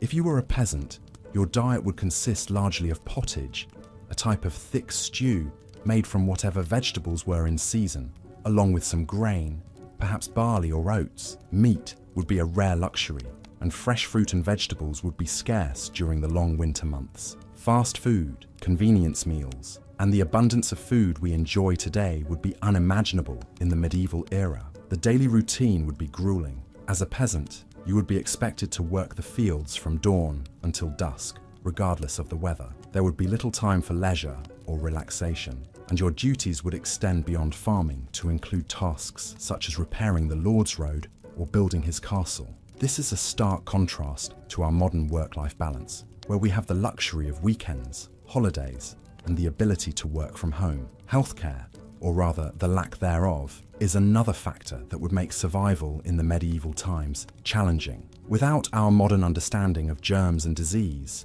medieval doctors often resorted to dubious treatments such as bloodletting and leech therapy. Add to this a lack of sanitation and the prevalence of diseases such as the plague, and it's clear that staying healthy in the medieval era would be a formidable task. In addition to these physical challenges, there would also be social and cultural obstacles to navigate. As a peasant, your life would be governed by the will of the lord of the manor. You could be called upon to fight in his wars, and your life would be subject to the whims of his justice. The concept of individual rights and freedoms, which we take for granted today, would be largely absent in the medieval era. And let's not forget about the influence of the church. In the medieval times, the church was not just a place of worship, but also a significant political and social institution. The church dictated moral standards, influenced laws, and even played a role in education. The concept of religious freedom, as we understand it today, would be alien in this context. Lastly, consider the lack of technological conveniences. Without electricity, there would be no lighting after sunset except for candles or oil lamps. There would be no telephones, no internet, no cars or trains, and certainly no smartphones or computers. Even simple tasks such as washing clothes or preparing food would be labor-intensive and time-consuming. In conclusion, while the medieval era is a fascinating period to study, it's clear that the harsh living conditions, the lack of modern conveniences, and the rigid social structures would make it incredibly difficult for a person from our time to survive a day in this era. But as we continue to delve deeper into this period, we'll gain a greater appreciation for the resilience and ingenuity of our ancestors, who not only survived, but thrived in these challenging times. So, as you drift off to sleep tonight, spare a thought for our medieval ancestors and take a moment to appreciate the comforts and conveniences of our modern world. And remember, history is not just about understanding the past, but also about gaining perspective on the present. Good night. As the early morning fog lifts slowly from the cobblestone streets, we find ourselves in a bustling medieval town centre. The air is filled with noise, the clatter of horse hooves, the chatter of townsfolk, the hammering of blacksmiths, and the cry of street vendors. Life in the medieval times was far from quiet, a cacophony of sounds from dawn to dusk, a symphony of existence in an era that was anything but peaceful. If you were a serf, the lowest social class, your day would begin long before the sun rose. Serfs were bound to the land, effectively owned by the local lord. They had no rights and were forced to work long hours, often in the fields, tending to crops and livestock. Despite the backbreaking labor, serfs were not paid. Instead, they were given a small piece of land to grow their own food. Even children as young as 7 were expected to contribute, their small hands perfect for tasks such as pulling weeds or feeding chickens. The diet of a medieval serf was simple and monotonous. Breakfast, if you were fortunate enough to have it, might consist of a hunk of bread and a bit of cheese. Dinner, the main meal of the day, was typically a vegetable pottage, a thick soup made from whatever was available: cabbage, onions, leeks, and beans. Meat was a luxury, saved for special occasions, and the average serf only tasted it a few times a year. Hygiene, or the lack thereof, was another challenge of medieval life. Baths were infrequent, with most people washing just their hands and face. This lack of personal hygiene, combined with unsanitary living conditions, led to a multitude of health problems. Fleas and lice were common, as were skin diseases and infections. It's no surprise that the average life expectancy was only around 30 years. Medieval towns were not only noisy and dirty, they were also dangerous places to live. Without a police force, crime was rampant and punishment was harsh. Thieves could be publicly humiliated in the stocks, while more serious crimes could result in execution. Fire was another ever-present danger. Most buildings were made of wood and packed closely together, so a single spark could result in a devastating blaze. For the nobility, life was considerably more comfortable, but it had its own set of challenges. The noble class was expected to provide military service to the king, which often meant leaving home for months at a time. Women in the noble class had a little more freedom than their peasant counterparts, but they were still expected to marry for political advantage and produce heirs. Medieval life was a constant struggle for survival. From the backbreaking labor of serfs to the political maneuvering of nobility, everyone had their part to play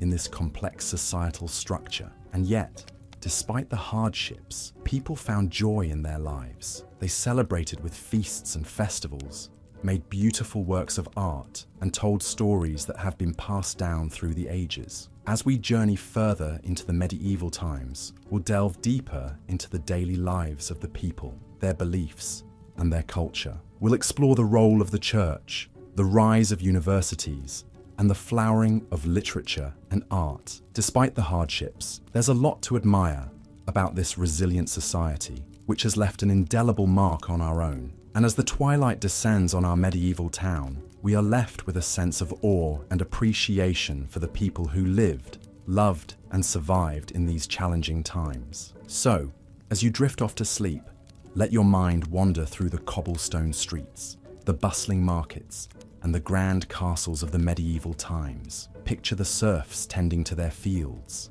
the nobility riding off to war, and the children playing in the streets. Despite the hardships, there's a beauty and resilience in this era that continues to captivate us centuries later. And as you drift off to sleep, let the sounds, sights, and stories of the medieval times lull you into peaceful dreams. As we delve deeper into the daily life of people in medieval times, one cannot overlook the crucial role of labor and work. Each morning, as dawn broke, the serfs, who made up the majority of the population in medieval Europe, were roused from their slumber to begin their tasks. Their day usually started at the crack of dawn, often even before the sun had broken the horizon. The concept of a weekend did not exist, and the serfs toiled from dusk till dawn, 6 days a week, with only the Sabbath day off for religious observance. The labor was intense and grueling. Serfs were essentially peasants who worked on the Lord's land in exchange for protection. They cultivated fields, tended to animals, and performed any other tasks that the Lord deemed necessary. From sowing seeds in the fields to threshing the harvested grain, every task was manual, often involving heavy lifting and strenuous physical activity. The tools were rudimentary, made from wood and iron, and required considerable strength and endurance to operate. A serf's life was not their own. Their existence was dictated by the demands of their lord and the seasons. Not only were the working conditions harsh, but the serfs also lived in a state of constant insecurity. As they had no rights or freedoms, they were at the complete mercy of their lords. They could be evicted from their homes, their meager possessions seized, or their families torn apart at the whim of their lord. In addition, they were obliged to pay crippling taxes and rents, often in the form of crops or labor. This chronic uncertainty and lack of control over their own lives made for a stressful existence. The diet of the medieval serf was as bland and monotonous as their life. Their meals predominantly consisted of dark bread made from rye or barley and pottage, a thick stew made from grains, vegetables, and occasionally a small amount of meat. The meat was a luxury that was rarely afforded to them, reserved for special occasions or during the winter months. They drank ale or mead, as water was often contaminated and unsafe to drink. Fruits and vegetables were part of their diet, but these were seasonal and not always readily available. The medical care during the medieval period was rudimentary at best. The knowledge of medicine was limited, and most treatments were based on superstition and folklore rather than science. Illnesses were often attributed to supernatural causes, and the remedies were equally bizarre. Bloodletting, for instance, was a common treatment for a variety of ailments. The idea was to balance the four humours of the body: blood, phlegm, black bile, and yellow bile. By removing the excess blood, it was believed that the balance could be restored, thereby curing the disease. Needless to say, this often did more harm than good. In addition to the physical hardships, the mental strain was equally taxing. The life of a serf was monotonous and unchanging, with few opportunities for leisure or recreation. The church provided some solace, with its promise of a better life in the hereafter. The serfs clung to their faith, finding comfort in the rituals and ceremonies of the church. The occasional feast days and holy days offered a respite from the drudgery of daily life and were eagerly anticipated. Life in a medieval city was not much better than in the countryside. The cities were crowded and filthy, with narrow, winding streets and inadequate sanitation. Disease was rampant, and epidemics were common. The houses were small and cramped, often housing multiple families. The air was polluted with smoke from the many fireplaces and the stench from the open sewers. The daily grind of a craftsman in a city was not much different from that of a serf. He too worked from dawn till dusk, 6 days a week. However, unlike serfs, craftsmen had the opportunity to improve their lot through skill and hard work. They could become masters of their craft, own their own shops, and even become wealthy. However, this was not easy and required years of apprenticeship and hard work. In conclusion, life in the medieval times was a constant struggle for survival. Whether you were a serf toiling in the fields or a craftsman plying your trade in a city, the daily grind was grueling. The harsh working conditions, poor diet, inadequate medical care, and constant insecurity made life in the medieval times extremely challenging, to say the least. One cannot help but feel a sense of relief and gratitude for the comforts and conveniences of modern life. As we drift off to sleep tonight, let us take a moment to appreciate the hardships our ancestors endured and the progress we have made. Good night. In our journey through the Middle Ages, we've traversed the social hierarchy, the daily chores, the cuisine, and the challenges of health and hygiene. Now, let's turn our attention to another, harsher aspect of medieval life: the justice system. In the Middle Ages, the concept of justice was very different from what we understand today. Modern legal systems are built on the principle of innocent until proven guilty. But in medieval times, things were quite the opposite. The burden of proving innocence often fell on the accused, and failure to do so could result in severe punishment. Witch trials are perhaps the most infamous example of medieval justice, but they were by no means the only form of trial. Trial by combat, trial by ordeal, and compurgation were all methods employed, each one more terrifying than the last. Trial by combat, for example, was exactly as it sounds. The accused and the accuser would fight, and God would supposedly grant victory to the innocent party. It's not hard to imagine how this system could be easily manipulated by those with strength or fighting skill. Trial by ordeal was similarly gruesome. The accused would be subjected to a physically painful or dangerous task, such as carrying a hot iron for a certain distance, or retrieving a stone from a pot of boiling water. If their wounds healed cleanly within a set time, they were considered innocent. If not, they were guilty. This method was based on the belief that God would intervene on behalf of the innocent, a notion that seems dangerously naive to us now. Compurgation, on the other hand, required the accused to swear an oath of innocence, backed by a group of oath helpers who would vouch for their honesty. This method relied heavily on one's reputation within the community and could be easily skewed by personal bias. Punishments for crimes varied widely, from fines to corporal punishment to death. The severity of the punishment often depended on the social status of the accused and the nature of the crime. For instance, a nobleman might be fined for a crime that would earn a peasant a whipping or worse. Beyond the legal system, violence was a common part of everyday life in the Middle Ages. Raids and skirmishes were frequent, and personal safety was far from guaranteed. The lack of a centralized police force meant that people had to take their safety into their own hands, often leading to brutal reprisals and cycles of violence. And then there were the wars. The Middle Ages were a time of near constant conflict, from the Crusades to the 100 Years' War. These wars were not only deadly, but also incredibly disruptive to everyday life. They could lead to food shortages, displacement, and widespread destruction. In addition to these physical hardships, the psychological toll of living in such uncertain times cannot be understated. The constant threat of violence, the fear of accusation, and the general unpredictability of life would have been incredibly stressful. It's hard to imagine getting a good night's sleep under such conditions. Despite these hardships,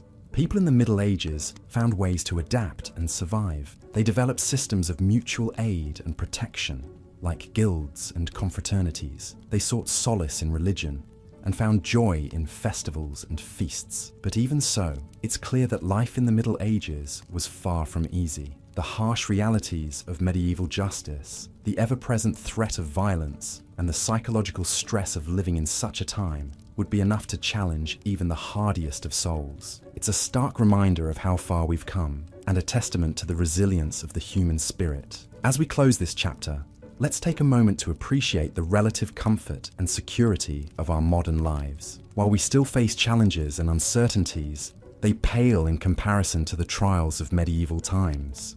So, as you drift off to sleep, be grateful for the peace and safety of your own bed, and for the progress that has been made over the centuries. Good night. In our exploration of life in the medieval times, we now come to the matter of law and order, a topic that further underscores why a modern individual might find survival difficult in this era. The legal system of the Middle Ages was quite different from the one we are familiar with today. Rather than being a unified, codified structure, it was a patchwork of local laws and customs, overlaid with the edicts of lords, kings, and the church. This system was often arbitrary and harsh, reflecting the harsh realities of medieval life. In many ways, the medieval legal system was a reflection of the feudal system that dominated the political landscape. Lords had wide-ranging powers over their vassals and serfs, including the right to administer justice and punish crimes.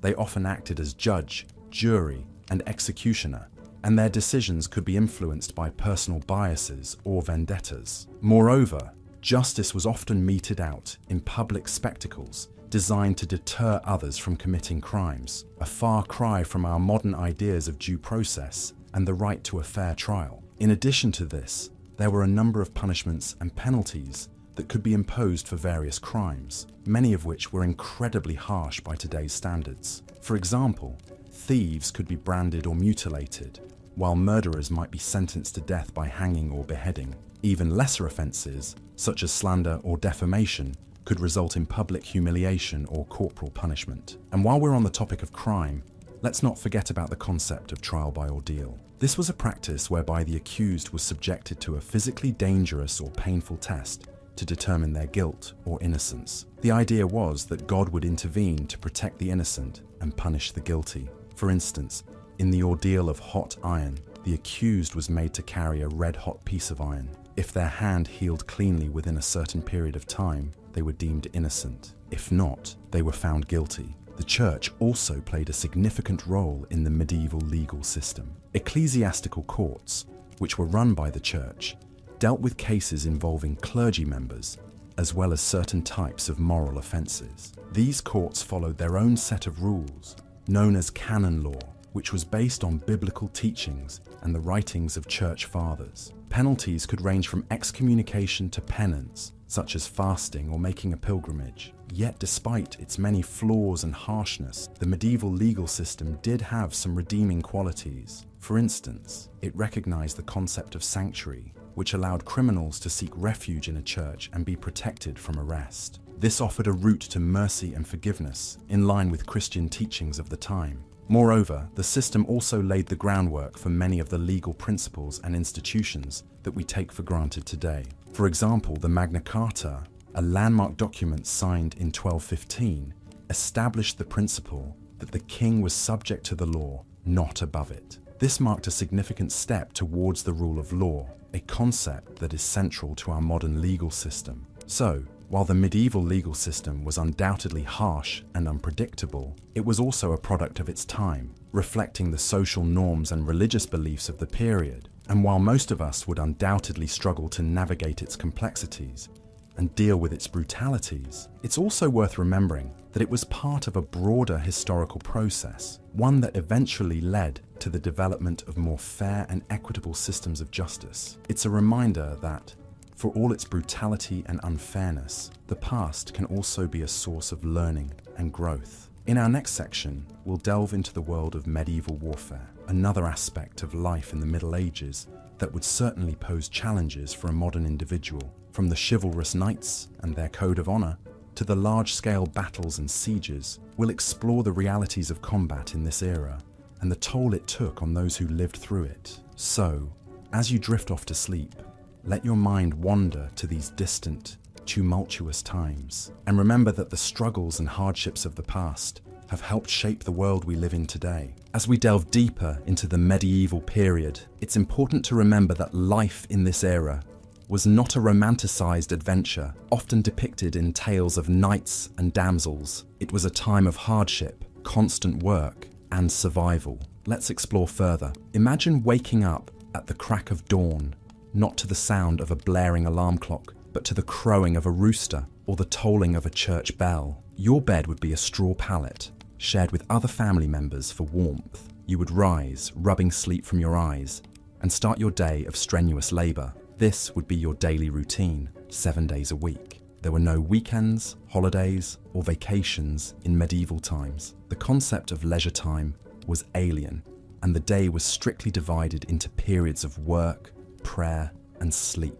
Most people in medieval times were peasant farmers, living in small rural communities. Their lives were governed by the seasons and the cycle of crops. Spring would be a time of ploughing and planting. Summer was for tending the fields. Autumn was the harvest.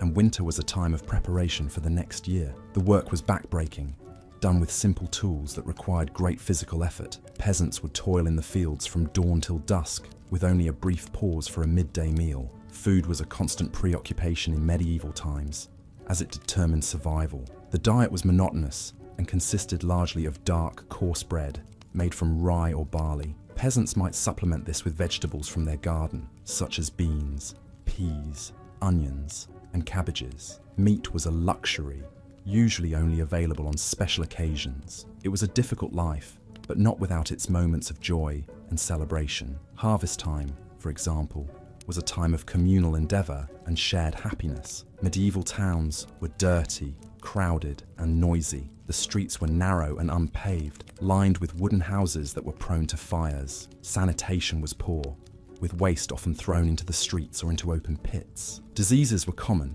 with outbreaks of plague and other illnesses regularly decimating the population. Despite these challenges, towns were also vibrant places, filled with a variety of trades and crafts. There were blacksmiths, bakers, tailors, carpenters, and many others, all contributing to the bustling economy of the town. In medieval times, the church was a central part of everyone's life. It provided a moral framework and a sense of community. It offered hope and solace in a harsh world, with the promise of eternal life in heaven. The church controlled many aspects of daily life, including education. Most people were illiterate, and the few who could read and write were usually members of the clergy. Medieval medicine was a mixture of superstition, herbal remedies, and religious belief. Doctors were rare and expensive, so most people relied on the local wise woman or herbalist for treatment. Many diseases and injuries were beyond the understanding and capability of medieval medicine, leading to high rates of mortality.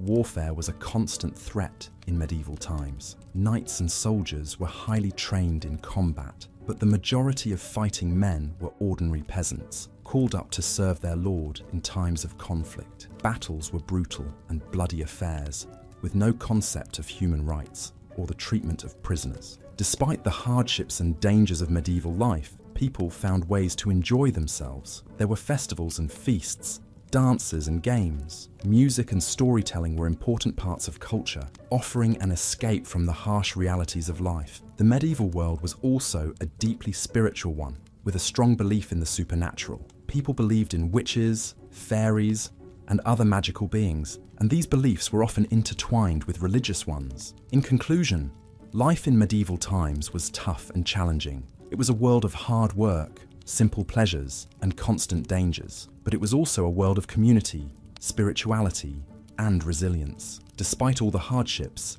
people found ways to survive and even thrive. It's a testament to the human spirit that even in the harshest of times, people found ways to create beauty and meaning. So, as you drift off to sleep, remember the resilience and strength of our medieval ancestors, and let their stories inspire you. Now we delve into the judicial system of the medieval era, a topic that always seems to intrigue the curious minds of historians and enthusiasts alike. It was a time where the rule of law was rather different from what we know today. The very concept of innocent until proven guilty was almost foreign, and the methods for determining guilt were, quite frankly, bizarre and sometimes brutal. In the absence of any advanced scientific methods to investigate a crime, medieval societies relied on superstition and divine intervention to dispense justice. The concept of trial by ordeal was widely used in these times. If an individual was accused of a crime, they had to undergo a physically challenging, sometimes life-threatening task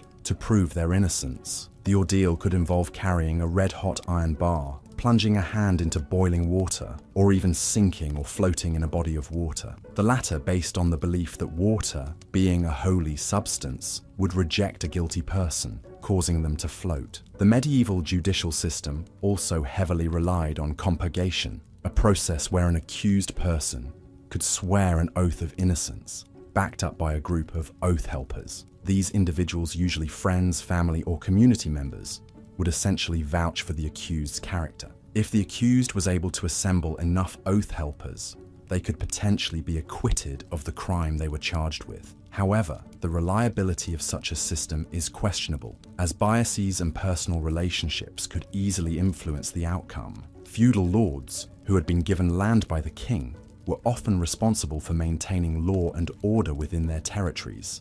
They held their own courts and meted out punishments as they saw fit. This could mean a lack of consistency in sentencing, with punishments varying greatly from one region to another, and the possibility of a lord's personal biases affecting the outcome. Punishments in the medieval era were usually severe and public, designed to deter potential criminals. The stocks, the pillory, and public floggings were common forms of punishment for minor offences. For more serious crimes, the guilty were subjected to hanging, beheading, or being burned at the stake. Despite the harsh and often unpredictable nature of the medieval judicial system, there was an attempt to establish a more uniform system of law in the 12th century. This was the birth of the common law system, which is still the basis of the legal system in many English-speaking countries today.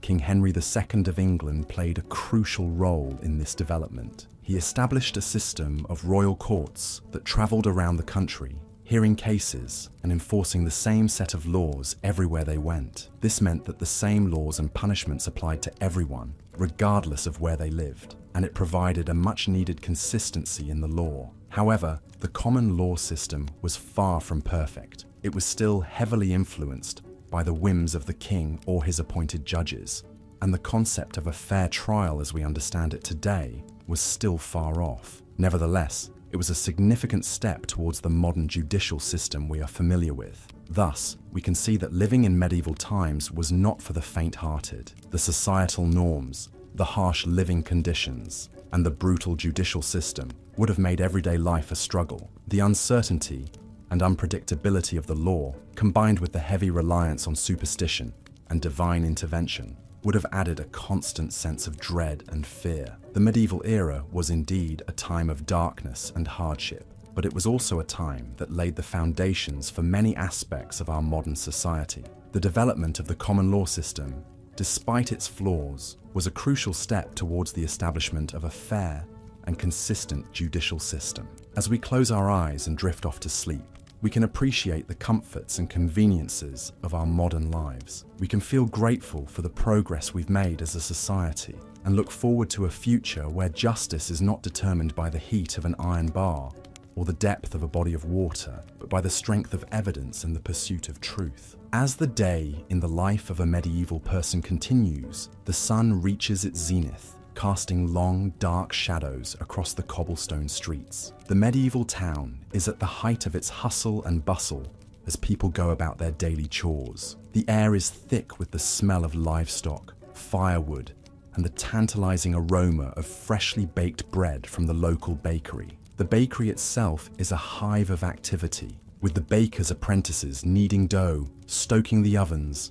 and the master baker overseeing it all. His practiced eye would scan each loaf, ensuring it meets the strict quality standards of the time. Bread was not just a staple food in medieval times. It was also used as a plate, known as a trencher. After the meal, the trencher, soaked with gravy and sauces, was consumed or given to the poor. Meanwhile, in the bustling marketplace, traders from far-off lands would sell their exotic wares. Spices like pepper, cinnamon, cloves, and ginger, considered a luxury in medieval times, would be displayed in small, ornate boxes, their fragrant aroma tantalizing passers-by. Merchants would loudly advertise their goods, competing with each other to attract customers. The marketplace was also a place where news and gossip were exchanged, adding a social dimension to the commerce of the day.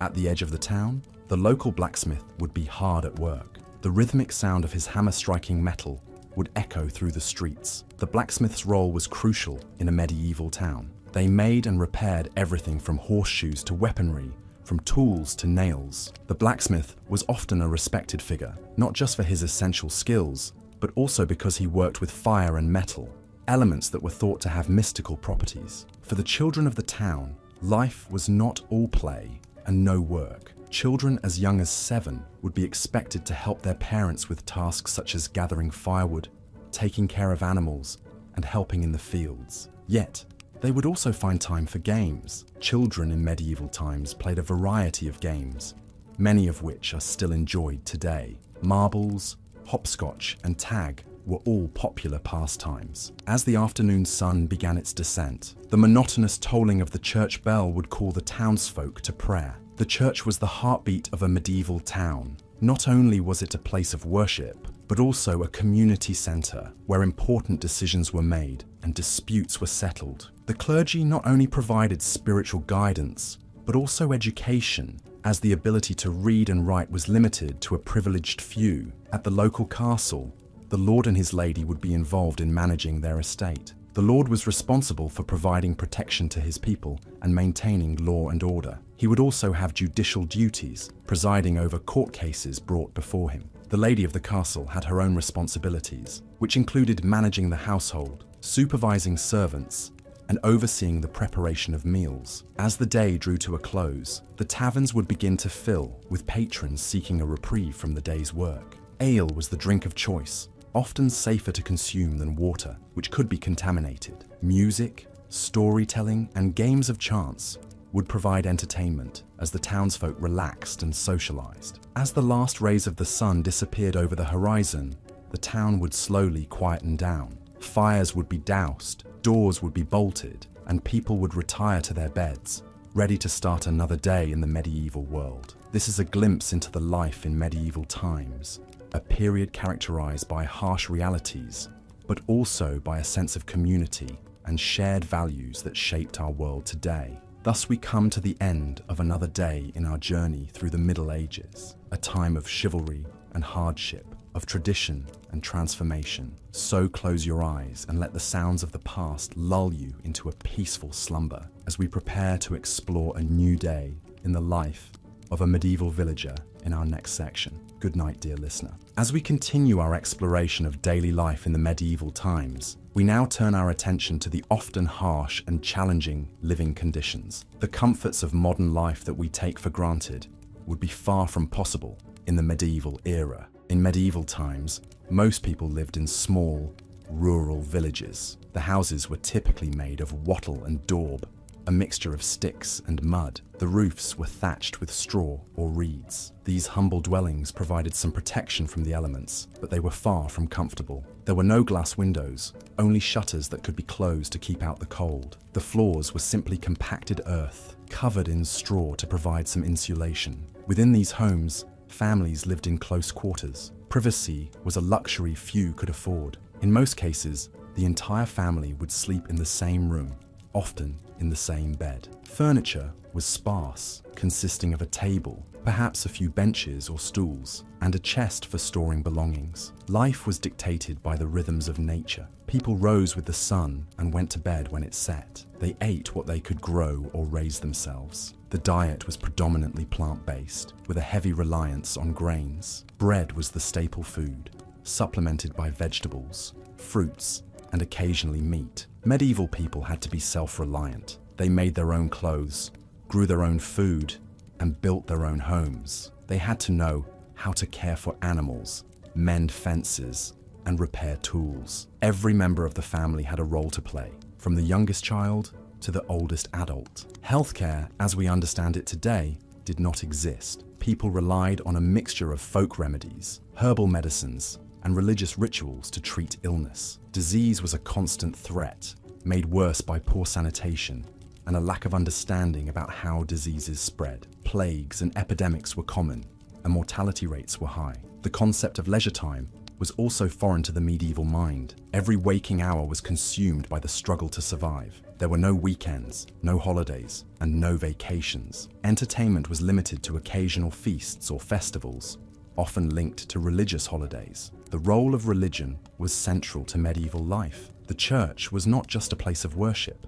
but also a community center, a school, and often the largest and most impressive building in the village. Religious rituals and observances punctuated the daily routine, providing a sense of structure and order amid the uncertainty of life. Despite these hardships, people in the medieval times found ways to endure and even to thrive. They formed close-knit communities, relying on each other for support and mutual aid. They developed skills and crafts that are still admired today, and they left us a rich cultural legacy in the form of literature, art, architecture, and music. Living in the medieval times was undoubtedly challenging, but it was also a time of innovation and resilience, of community and faith, of strength and perseverance. It was a time that shaped our world in countless ways, and its influence can still be felt today. As we come to the end of our exploration of the medieval era, let us remember not just the hardships and challenges, but also the achievements and the enduring legacy of this fascinating period in history. As we drift off to sleep, we can take comfort in the knowledge that we are the beneficiaries of centuries of human ingenuity and resilience, and that we stand on the shoulders of those who came before us. Good night and sleep well.